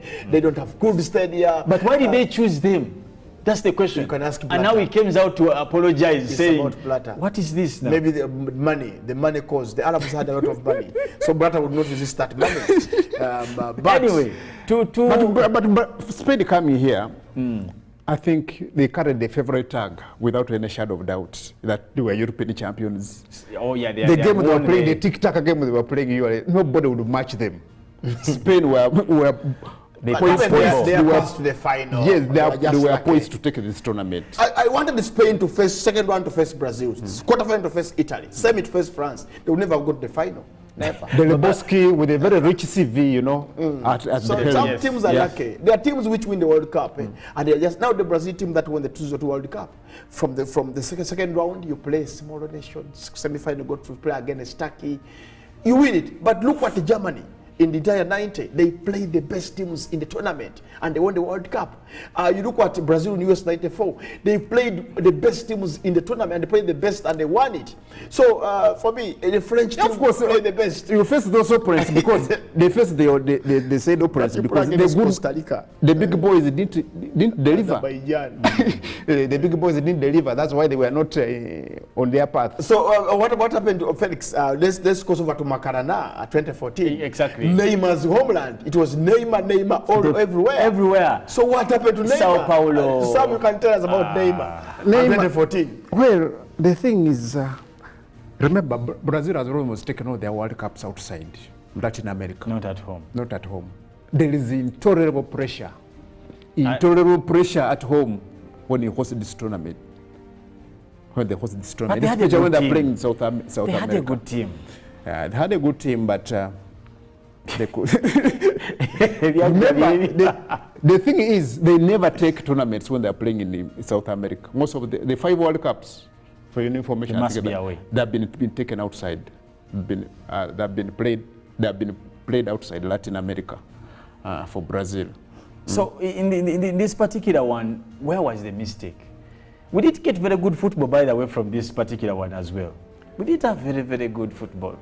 No, the perennial achievers, the big boys, the German, Spain, Brazil being at home, of course, with that as hosts and favorites. Scolari would. No, at university is called me Kafu, just because of my life for the game and the Brazilian. For Brazil, but why Brazil in particular? That area has many countries that have very good football. Why Brazil? Brazil, naturally, they are gifted. They are. That's a matter of fact. They're gifted. We grew up knowing Pele as the best player in the world. We grew up knowing Pele as the best player in the world that Brazil ever produced. And their football, they play with flavor, you know. I like the choice of words. Yes. Okay, but this time round, as they head to Qatar, there are many mixed feelings with what kind of flavor they are taking. I don't know if you have a quick comment before we get into the deeper of that about this particular. Do you see flavor in Qatar? Why not? Brazil has abundant talent. What would you say anyway? What would you say? when you look at Neymar can do anything with the ball. He's a guy who I think plays what we call street football. You know street football? You can dodge everything that is in front of you. Can't do anything with the ball. So that's the first time they play at home? They played at home. This was the 21st was the second one. They lost to Uruguay at home. Pele said my dad cried, but I said, no, I'm still young. We can win it. I can win it. I'll come back. He went on and won 3 World Cups. Brazil... so playing at home, there's a lot of pressure. I'm telling you. Same thing. Where is the pressure? What happened to France? Wasn't there any pressure? Well, it didn't apply to them as such. No, but 2014 for me. But in Brazil, everyone is a coach. My Brazil friend. had so many. Soccer is too They bad. had so many masqueraders in that team, from Fred to Neymar to Robinho. I think Robinho was not playing at the time for Brazil. They gave him as he was lukewarm. So for me, Sam, what I want to understand is countries lose games. They lose games. I mean, even at home. But for me, the first 20 minutes, Brazil were 4-0 down. You could look at Dante and David Luiz. They could hardly defend. I mean, Maicon, where was Maicon? What could he do? So for me, Julio Cesar in the goal could hardly help himself. The German machine was grinding from all corners. I mean, Toni Kroos, you look at Toni Kroos, you go to in the air and on the ground. The Germans were playing. Mesut Ozil had a fantastic game against Brazil. And nobody could touch them. I remember that. Nobody could foul them. So for me, Brazil disappointed so much in 2014. Well, that's the best team they could assemble at that time, because everyone in this world knows. Now they have nothing. Everyone in this world knows what David Luiz is when he's playing in the. But even now they have nothing. Where is the team they Ruben, now we cross over to 2018. No, Ruben, the team in Qatar, for your information, can win the World Cup. It's a balanced team. They can win the World Cup with Richarlison. Before we go to Qatar, I want us to look at Russia. I don't know how Russia got to host this game, but they came in and they showed up. The Russian team showed up. Yeah, true. For some reason, they had that old guy striker. But is it who gave a run for all the opponents? What is the name of it? The captain? Mostovoy. Alexander Mostovoy. And he's somehow complex, then big man, and yes, that's the name, Shishem. Very good guy. Russia surprised the world for some reason. No one expected that soccer as the host of the game. But also, this particular tournament had a lot of criticism in Russia. There was so much saying US had issues, the NATO, what, but it was successful. What, for me, in this particular campaign was Croatia. Was what is this team that puts on box of Modric? Luka Modric. Yes, Luka Modric. Croatia. That's Croatia. Oh my God. Yeah, they were for me the best team. the tick teams. It was for me the best team. True, they had a good team, but for me, looking at the World Cup in Russia, like I said, when you don't have Italy in the World Cup, there's no World Cup. You're not playing a World Cup. You need to have the best teams in the World Cup. So what happened to them? They didn't qualify. That was their problem. No, now how can UEFA allow Now, for example, sorry, took you to 2022. How can UEFA allow their champion, the UEFA champion, not to qualify? Honestly. At the expense of Macedonia. Honestly. No, you do anything possible, yes. I mean, if you want to sell the World Cup as European countries, your champion must play in Qatar. That one I agree. So, coming into 2018 World Cup, I mean, there was no Italy. And the World Cup without Italy and Brazil is not a World Cup. It's not a World Cup. You will not see anything. The fans won't even show up. Who will take your beers if there's no Italy and who will take your mochomos as a country? But anyway, for me, the World Cup. The 2018 World Cup had a lot of surprises. Yeah, but I expected a lot from Belgium with their golden generation. Surely. They have been underachievers. I don't know what they're going to do in Qatar, but this is what. If the Belgians did to win when they had Marco Villemot, they can't win with Kevin De Bruyne. They cannot win the World Cup. I don't know whether it's the coach or whatever, but they have they have the talent. It's the golden generation of Belgium. Well, but they did go up to the semi-finals. I think they beat Brazil. I remember. In the quarterfinals. Quarterfinals.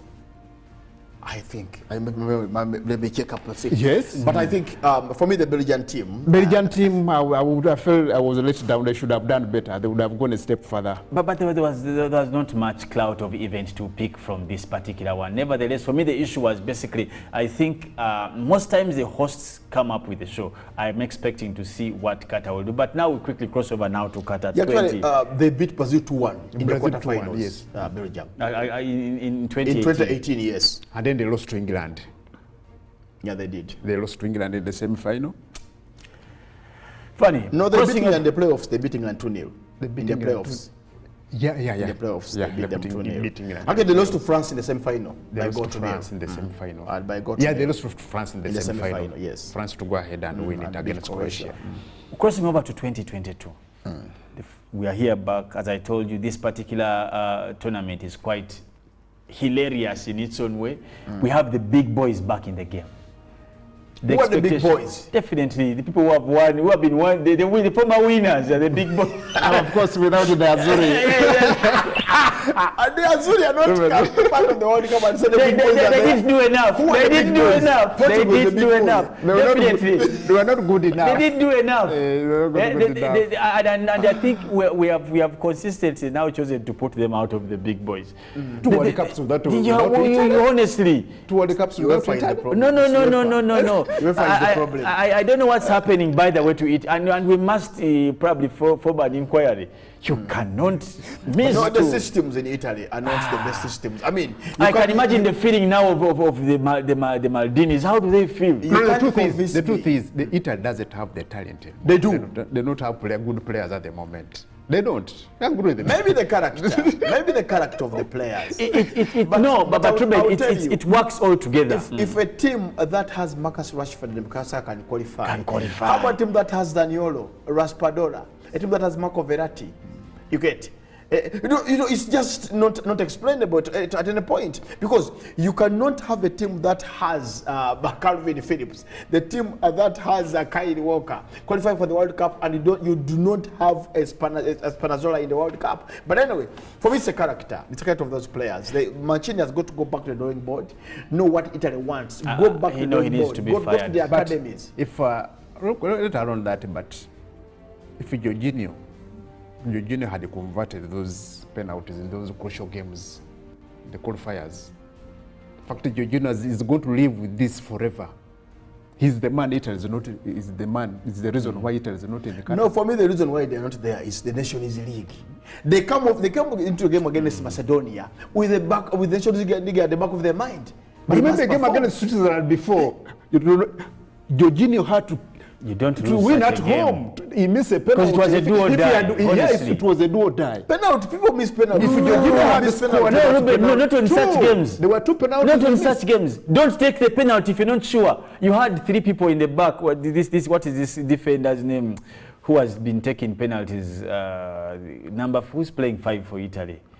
Now? Yes, now. Bonucci. There's Bonucci and Chiellini. He has taken 4 penalties at Club level and he has not lost any. Why do you give? No, because Jorginho is the penalty But taker. You want to win, Ruben. If he's not sure, leave it. You've seen Ronaldo say, I'm not taking this when penalty. it mattered most, Jorginho let put the down Azuri the down, team. honestly. And it even cost his season at Chelsea. Oh, yeah. I'm telling you, he has not had a good season. He is the reason Italy is not in Qatar. And the crucial match at home on Switzerland, he had to just put away that penalty. But Sam, I will tell you, when I'll take you back to the extra time talk after 120 minutes against France. The coach sits and asks the players who takes the first penalty. There's Del Piero, there's Andre Pello, there is Fabio Grosso, there is Marco Materazzi, and there's Daniel De Rossi. Now it asks them who takes the first and the last penalty. And the Pello I believe that he told the coach that the last penalty should be taken by Grosso. He's a calm player. He's so calm. Now we get a penalty against Switzerland. If I say we, the Azuris get it. That's why I talk about the character. Get the players in play. Let them decide. Now this is the decisive game. Who has the nerve to take it? Choose the player who can do it. Now Jorginho is the only player who steps up and nobody who shows interest in taking the penalty. So what does he do? He misses it. But just imagine if Andre Pello says, "I'll take the first penalty." You get. Because he's the best penalty taker in Italy for the Azzurri team, and it's a World Cup final. He steps up and scores it. Then Marco Materazzi becomes in between the first and the 50th. Materazzi comes in, converts it. Then the final penalty, the coach would choose Francesco Totti to go and take it. But Fabio goes, steps up and puts the ball in the net. So, and Felix. Even players on the pitch must take responsibility. You can blame me as Jorginho, but who showed interest to take the penalty? Nobody showed interest. So I took it and I missed it. I had no option. I was the only penalty taker on the team who could take it on against the opponent, and I didn't score. So they need to create characters in that dressing room. The characters.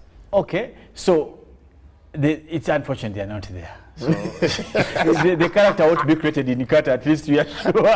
That's a good one. Every club and national team has their first choice. Unless otherwise something has gone wrong, Jorginho is the first choice. For now, for Italy. And Chelsea. And Chelsea. Yes. But Sam, what are you bringing to Qatar? The Samba boys. Samba boys. Ruben said you're quagmire. And I want to straight, and I want to believe what Ruben is saying. How can Brazil have Richardson? And I love Brazil, but I expect it so long. You know, Tite, the Brazilian coach. You know, sometimes these coaches stay with these players for long. They build that chemistry, you know. He has played with these boys for some time now. No wonder some coaches stick to certain players for a reason.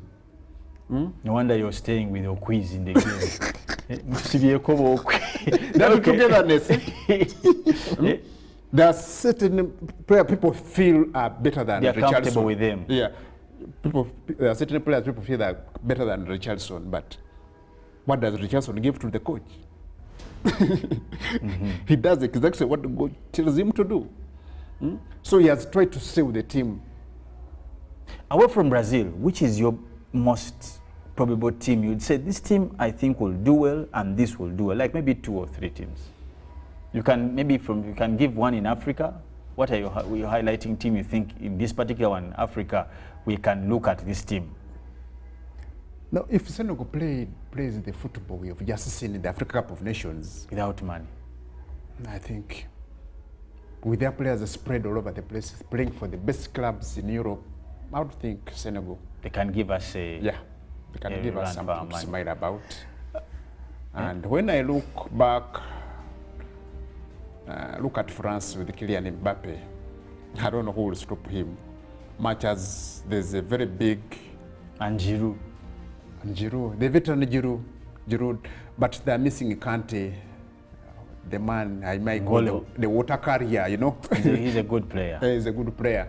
You need such a player with a character in a team. You know, you have these people with stepovers, but you have that character who plays joke. Plays business. Plays business. Yeah. Chipakas, they call them water carriers. The Makelele. The water carriers. Yes. The Patrick Vieiras of that. Yeah, they are going to miss Kante. This is a man who has surprised He's the so whole world. composed. Yeah. So composed. People wonder what sort of lungs does he have, Kante. The size of the lungs. Yeah, the size Short of the lungs. but very stable. I tell The you. man never steps off the gas. Yes, but Ruben. I'm looking at France. Senegal. France, Okay. Senegal. Ruben, on your side. But Belgium, that's maybe Belgium, but Belgium is not balanced. There's a lot of imbalance when I look at the defense of Belgium compared to the midfield and striking. I see an imbalance. Portugal, no. Portugal, I don't think so. I would think Belgium. But because of the imbalance, they don't have a good defense, Belgium at the moment. But that is the golden generation of Belgium. I would think they could have achieved something. And it will be a disaster if they don't do anything for Belgium. They will not win anything. I don't think so. They don't Yes, but of Ruben. course, I have a message here from the third major, David Chibirango, who says that who's going to take the World Cup? I want to start from there. Okay, for me in Qatar, at the World Cup in Qatar, you can look at so many teams, but the best team that plays as a unit will win it. I cannot sit here and say so and so is going to win it. Why I can take out Belgium is because of their main striker Lukaku. He's actually carrying an injury into this World Cup. He's not fit enough to play. But why Lukaku? I'm still wondering why they called Lukaku for this. But because they're campaign. is the one they have. I mean, in Italian 90, Italians got a striker out of prison, Salvatore Bastinaci, out of prison to come and play in the World Cup. So even Paolo Rossi in 1982 had issues. Paulo Bia asked Roger Milla to come out of retirement to come and play for World Cup in 1990. Roger Milla performed. Yes, thank you. Roger Milla so Lukaku is the best striker they have. Is the best player they have. So they can't risk leaving him at home. I'll tell you, Felix, we've seen so many political actors ask coaches to call players from retirement. Messi himself. Zidane came out of retirement in 2006 to help France go to the final. But they had players who could play for France. So Lukaku, their main striker, is not anywhere near his best form. You can talk about Michy Batshuayi and Carrasco as Belgians, but they are not Lukaku. Then you have a midfield that is actually commanded by Kevin De Bruyne, who has had a lot of time to play at Man City. Games. So he might come in this and he's a game winner also at his club. Eden Hazard is of color. He hardly plays for Madrid. Yeah, so the generation that is claiming that is golden has nobody to look at. There's nobody to look at. So for me, I don't look at Belgium as who are you looking the team at? I look at Germany under Hans Flick. I mean, Germany team has brought in the young players who are so talented. They're away from the Mesut Ozil and the Marigot's of this world. They have a young team that can surprise the world in Qatar. Unless otherwise, the Germans might not be underestimated. Don't underestimate the Germans. They have a strong team that has character.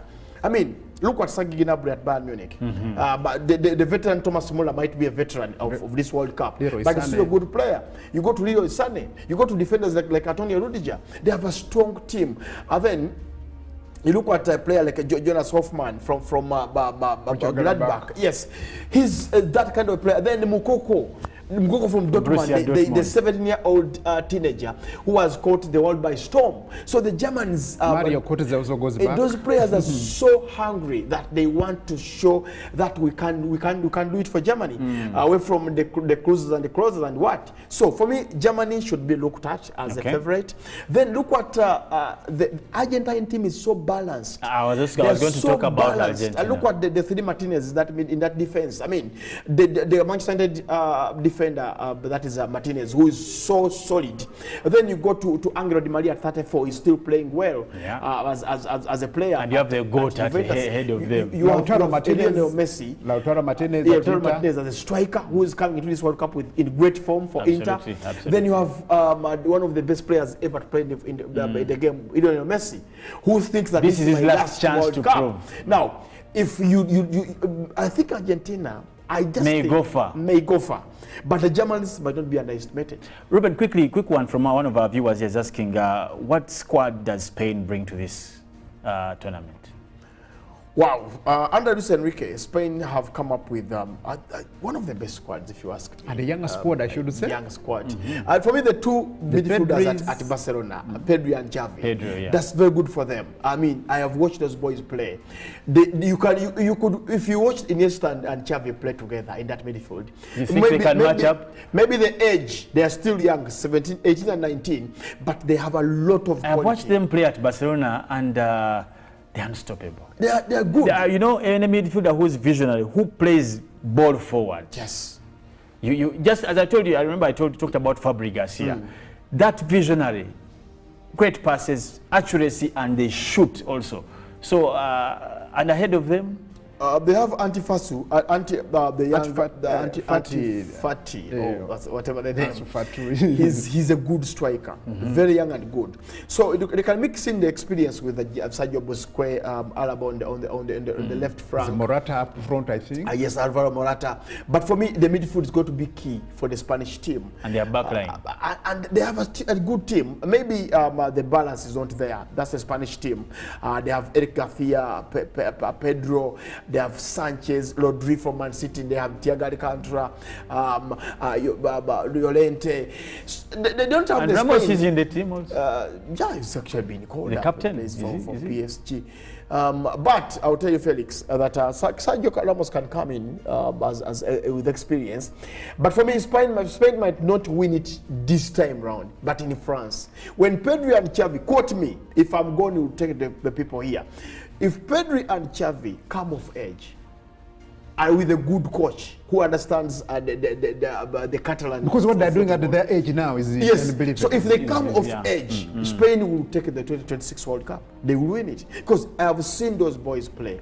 They have won accolades in the youth setup for Barcelona and of course the world. Last year, the young player of the year went to I think Gavi. Now this year it went to Pedri. Now that means a lot to the Spanish national team. So if you lost Xavi and Iniesta, they're out of the of football today. You have Pedri and Gavi. Gavi, those are the two to look out for actually. Yeah. They might not play well in this tournament, but in the next 4 years, if they keep away from injuries, I think Spain has the best players in the world. Ruben and my brother Sam, time is running against us, but I would want to know what are your clear expectations in this particular one? Where are you focusing your sight in this Qatar 2022? Sam, I'll start with you. What is that one thing you're expecting and looking out for in this one? The good thing you've watched over now 7 or how many? I wonder how old Sam is. I will not ask Sam. Mexico 86. Tell me. If I am an old man, what about you, Sam? If you watched Mexico 86. Sam watch, Sam. But anyway. Sam he has lived. Veteran. Yes, well, yes, Sam. World Cup has come at time. Usually, at a royal, we have not had a World Cup in this time of the year. December. If you say we, you the who? The veteran. If he says we, you the who? The veteran. Fans and of Mexico 86. Oh, 86. One.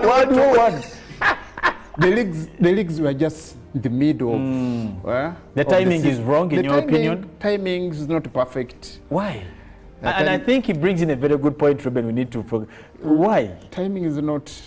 there's too much activity. Basically, the players have not had even enough football. Enough football. Just, the leagues are not even halfway yet. That makes a lot of sense. Blatter, whatever he did.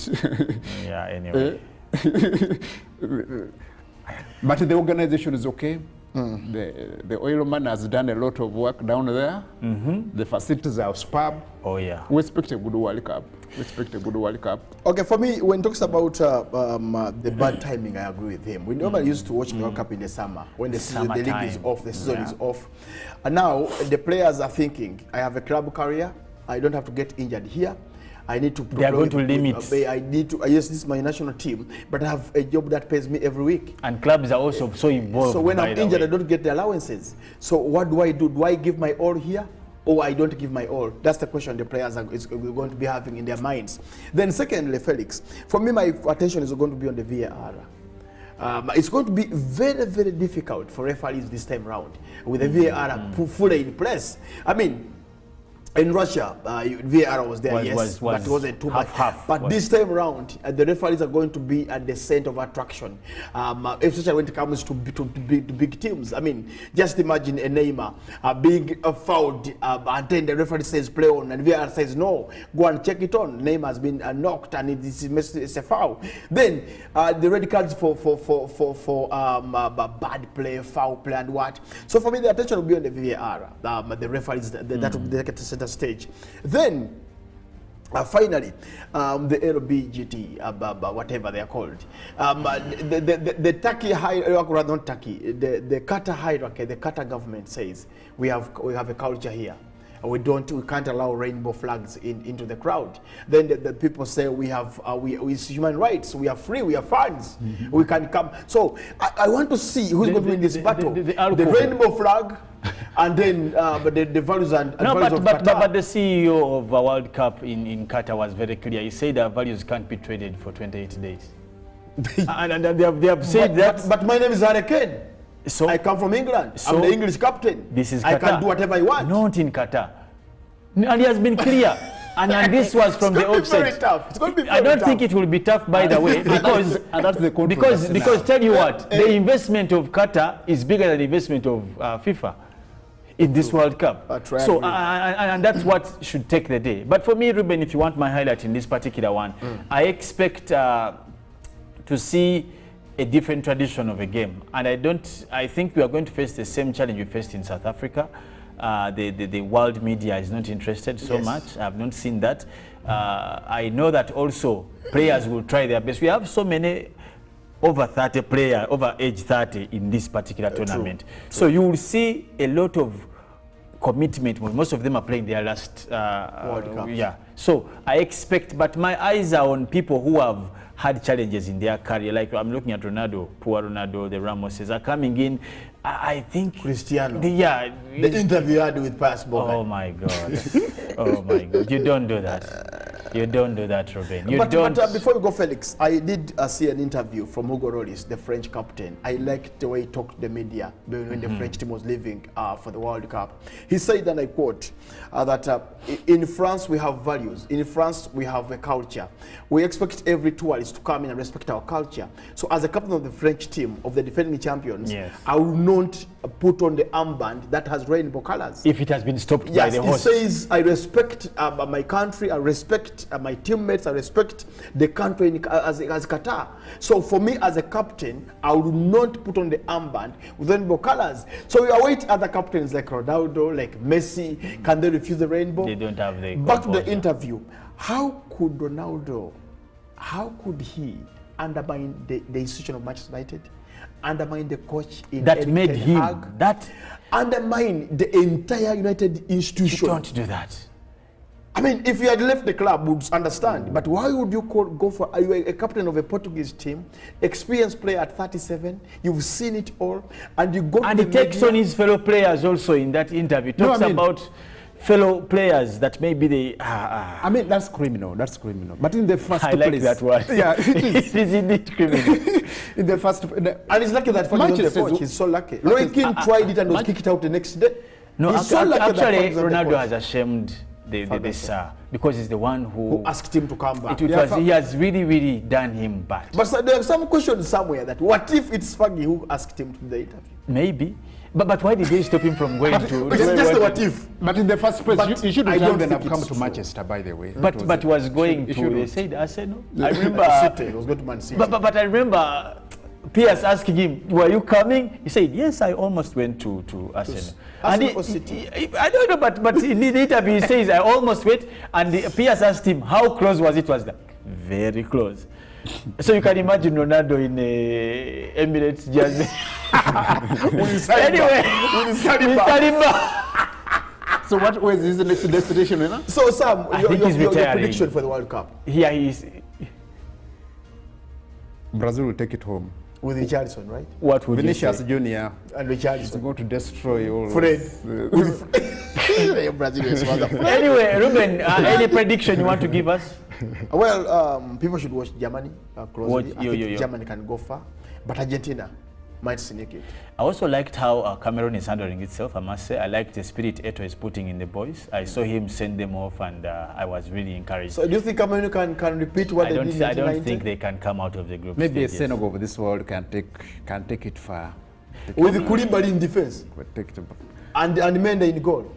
Come on, anyway, come on, Sam. I want to remind all our viewers out there that we shall have all these games on UBC. Do not go to Chivanda. Do not. We shall have the best commentary. Definitely, we'll give you these games at the right time, live as they will be played in Qatar. We'll have also following commentary. And for you people who love the pepper, I don't know what pepper is in Uganda. The kapepper.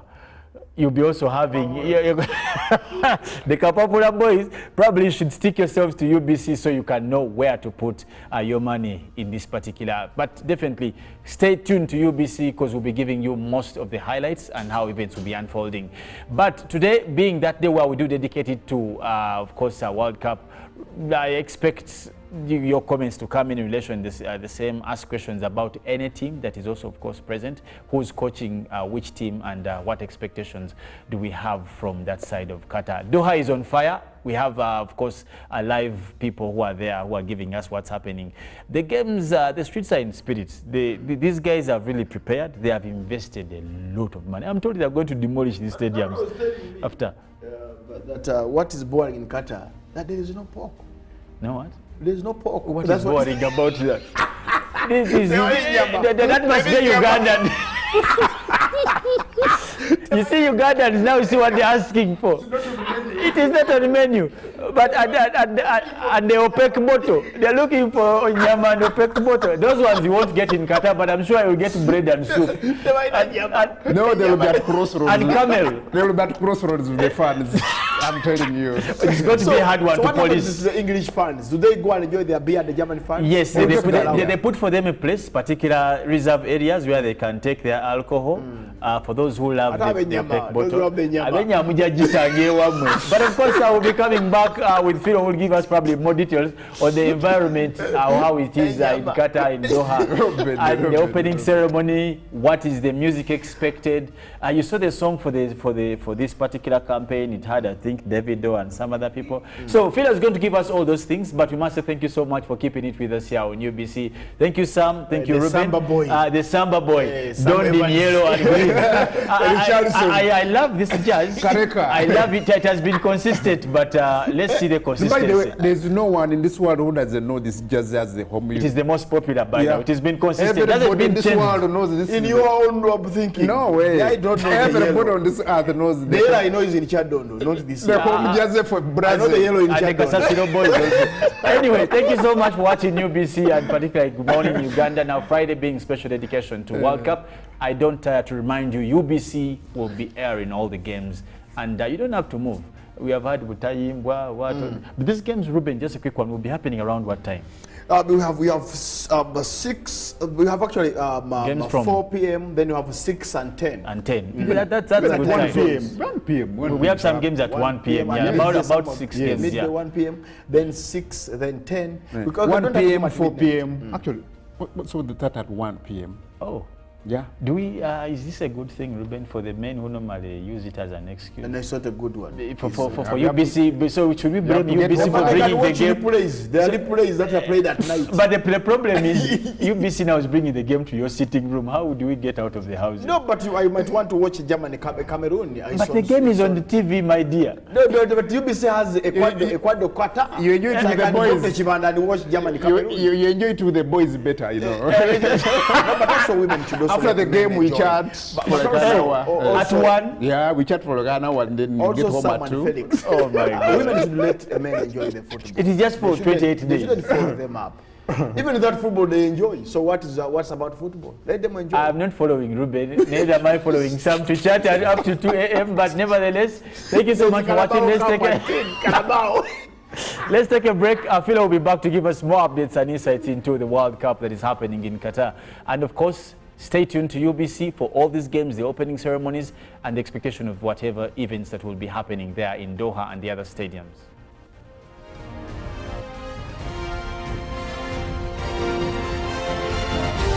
This is Good Morning Uganda.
Friday from Airtel. Buy or gift. Buy or give. Get freaky too! Dial star 149 star 10 hash to load a Freaky Friday bundle for you to enjoy the best offers on voice and data. To buy a bundle for friends and family, dial star 149 star 10 star 5 hash. Freaky Friday with Airtel. Buy or gift a bundle today. Dial star 149 star 10 hash to get started. Airtel, the smartphone network.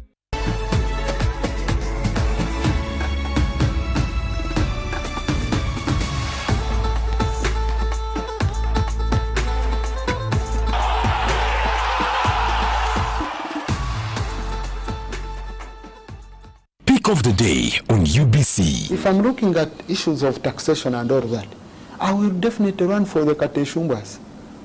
Okay? Okay. If I look at, if I'm looking at issues of investments and what, I would definitely run. I would definitely run for Dr. Emure Kugonza and Honorable Omara. Okay. If I'm looking at issues of the law, I will run for our very, very own people. I have the Oboso bosses, I have the Katuntus, I have the Robin Arwakojos. So everyone is talented in one way or another. Did you mention Katuntu? Okay. Yes. Is he yours? Yes, he is. Yours as in NRM? He is. Was brought to you by. Simply make a small deposit of 99k and pay the balance mpola. You can pay in daily, weekly or even monthly installments while you enjoy your new phone. So what are you doing today? Visit any MTN shop near you and get the MTN cupboard. That's super easy.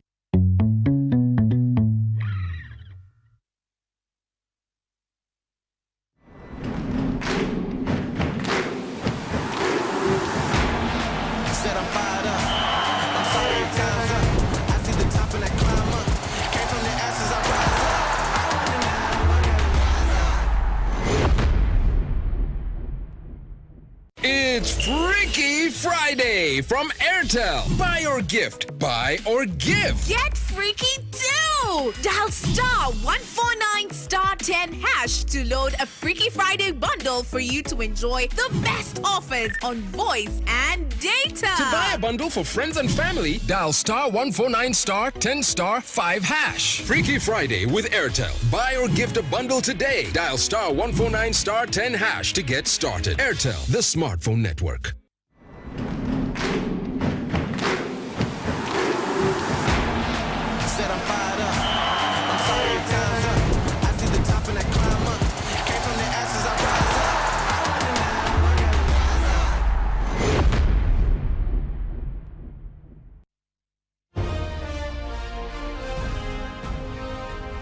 Live from UBC Studios in Kampala. This is Good Morning Uganda.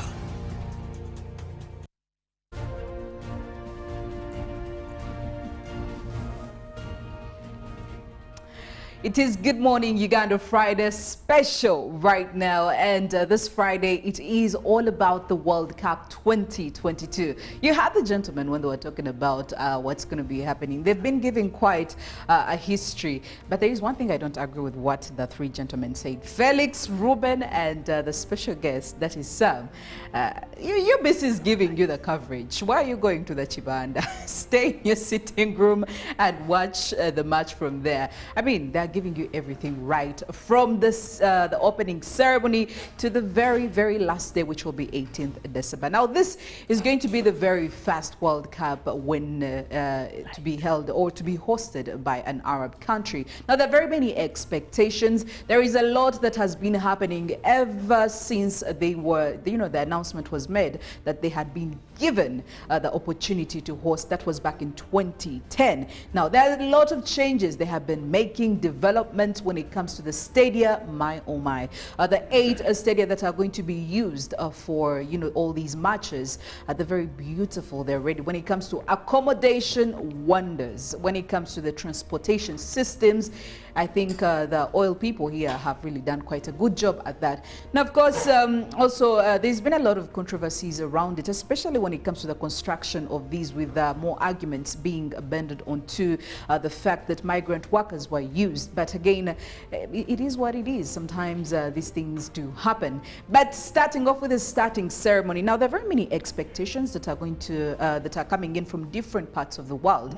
Like any other World Cup we've had previously, there's been quite a beautiful opening ceremony. Now this time round, it's going to be happening on the 20th. Initially, it was supposed to be happening on the 21st, but it was brought forward so that it can match the tradition of having it being incorporated with the first match. And I think this time we are going to be having Qatar playing with Ecuador, if I have my facts right. Yes, and they thought that maybe the opening ceremony should be happening. Now, the question is, who is going to be performing? Again, very many questions have been flying around. Will Davido be there? Will Aisha be there? Will be Trinidad be there? Well, I want to say that this time around, we do have BTS that is going to be one of the performers here, one of that boy, one of the members of the boy band group, and he did quite make an introduction on Twitter, and he put out a tweet where he said he's going to be part of the World Cup FIFA 2022, and he was actually part of the people or the processes that were put into play while coming up with the theme for this year. Now over there, that is the BTS boy band group, and one of them is going to be performing at the opening ceremony, and it's going to be happening at the Al Bayt Stadium, which by the way is expected to seat about 60,000 people. Now the Al Bayt Stadium is in Alcor, where it was actually again one of the newly constructed stadiums specifically for this job. Now he's going to be doing some wonders and some entertainment. Of course, again, more details on who else is going to be performing are a little bit scanty, but at least one certain performer we know as of now is that this gentleman is going to be there, and he did put out the tweet some days ago where he was confirming his contribution to the tournament's official soundtrack, and part of the tweet read, "Proud to announce that Jungkook is part of the FIFA World Cup Qatar 2022 soundtrack and will be performing at the World Cup opening ceremony, so stay tuned." Now, aside from this, the actual content of the show, again, like I did say, it hasn't yet been confirmed, but we're expecting some other great performances. Now, again, we've also had, if I should take you back in, I think 2018, Russia, the opening ceremony featured former Brazil legend Ronaldo, who was the tournament's official mascot as well. We also did have a gentleman, Zabikava, a child mascot as well, who carried out the ceremonial first kick of the competition. Now, these are some of the traditions that people would be expecting at this ceremony come 20th. Well, we don't know if those will happen, but I know that there will be some joy and some performances over there and there. And lucky for you, UBC is going to be delivering all that. Well, away from the opening ceremony and getting into some of the track themes that have been chosen for this year. Now, there's been one that really excited Africans here. I will tell you one thing for sure, Felix, the one where we had Davido, and the name of the song is Higher, Higher. I've tried as much to get the lyrics, but clearly I am I think that's not my portion. But yes, we do have, because we do have quite a number of theme songs, but this is one of them, and this song features Davido. We do have Aisha. We also do have Trinidad Cardona. Now we also do have another song that is part of the soundtracks that is called Light the Sky, with Nora Fatehi, Balkis, Rahma Riyad, Manal, and Red One. Now this is also again another FIFA World Cup 2022 soundtrack. So I could go on and on and on, but I could say that the songs are actually very beautiful, showing off some of the world's greatest sights you could find in Qatar, the deserts and all that. So yes, the culture, dances and everything. I think they really did quite a number on that. And moving on to the major places, I could say, the stadia where these matches are going to be happening. Now, Qatar decided to focus on 8 stadia. Now, from the time they were selected back in 2010, they have decided to divert their power, their energy, their finances to constructing world high technology stadium. Very beautiful. And one thing I really loved about this is that they had a lot, the inspirations of most of these were culture-based, lifestyle of people in Qatar when it comes to the changes, the progressions, the technological advancements. All these were incorporated in the construction of all these stadiums. Now, taking you through some of these stadiums where we'll be having some of these matches. Al Bayt Stadium is a World Cup 22 opening match, and this structure is quite very magnificent, and it looks like a tent when you look at it in detail.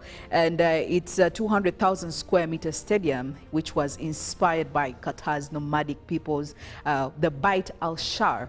Well, you should check it out. We also do have the Lusail Stadium. Now, this stadium is going to be hosting the FIFA World Cup Qatar 2022 final match, which is expected to seat about 80,000 people. And again, the design here was inspired by handcrafted bowls found throughout the Arab and Islamic world during the rise of civilization. So you can see they're trying so much to show you where they've come from, trying so much to sell their progress in the architecture. Very, very beautiful. We have the Ahmad bin Al Stadium, which is surrounding buildings, designs reflecting aspects of local culture and traditions, and the intricate facade, reflecting the dunes, undulations. Now, when we talk about Qatar, we know that they also do have that desert where you'll be expecting to see some of those sand dunes over there. We also do have Al Janoub Stadium, which is quite a very, very unique stadium, because it has a captivating design which is inspired by the wind-filled sails of traditional door boats in Qatar. Now, when you look at it, it's white, it's magnificent, it speaks technology. Well, you could also check it out. We also do have Al Thumama Stadium. Now, this one is very unique and very beautiful, and also portrays so much the religious style of the Islamic. It has quite a dynamic and imaginative shape of that cap that is worn by men and boys throughout the Arab world. You must have seen this. It's usually white in color. Now, when you look at this stadium specifically, it depicts that it has the texture of what you'd ideally see on a cap that is worn by the Arab boys and men. Very, very beautiful, located near Hamad International Airport at Al Thumama, Qatar. And looking at the Education City Stadium, this is another stadium that screams technology. It is located in Qatar Foundation's Education City at Al Rayyan, Qatar.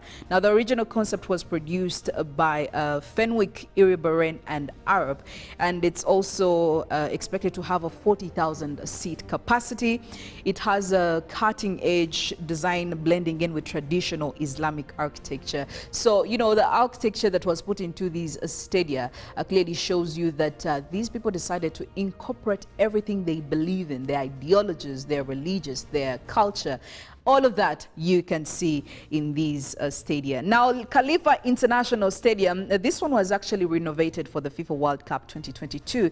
It's a multi-purpose stadium located in Doha, Qatar, and it is one of those that they decided to make renovations on. It was one that was originally there, as opposed to the new ones that have been fully constructed. Now, finally, we look at Stadium 974. Again, the same architecture, Fenwick Iribarren architects designed the concept of the stadium. This one is very unique. Why? Because it is the world's first fully demountable covered football stadium made entirely of 974 recycled shipping containers and modular steel. Now, this goes to demonstrate Qatar's commitment to cost-effective sustainability and daring design. So they had also that school of thought while they were looking at some of these designs and plans. Now, after the World Cup, the containers will be actually reused. They didn't want to put them to waste. And again, it's the first temporary venue in FIFA World Cup history. So if you thought that these guys are playing, they're not playing. And I'm pretty sure everybody who's going to be in attendance, they are going to be blown away. They're going to be amazed by the technology, by the structures, by the facilities. I will say that the service structure again has also improved so much in Qatar from the time they were declared to be the official hosts for the World Cup 2022 in 2010. Well, I don't know. I feel like they're leaving quite a lot of areas of improvement for the next country that is going to be hosting. I think that's the USA, but I know they'll also do quite well. So yes, World Cup 2022 finals are clearly also going to be highly anticipated for when the time comes. But for now, let's maybe just get to enjoy what's going to be happening at the very first, at the start, the very first day. And whatever comes, we'll be able to, you know, find joy and make sure that you watch UBC to catch all those details. I don't know, have you ever been to any of those stadiums, Felix?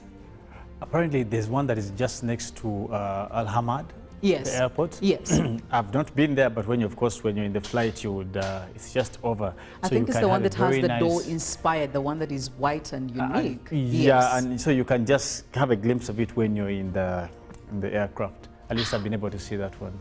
It looks so beautiful. It is so beautiful. But you know, these guys are known for being very, very good with architect work.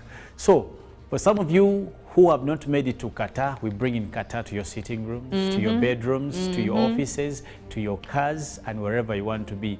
Philo talks about no reason for leaving home. I will not go into that. Some people will have to leave home. The TVs at home make sure, I don't know, die. This guy, so some men are being already smart, so they're making sure some TVs are getting spoiled. I am just telling and those TVs wives, won't be fixed until the end. The wives have to make sure the cables are connected, everything is in check, DSTV, whichever UBC is there, they will give you your space.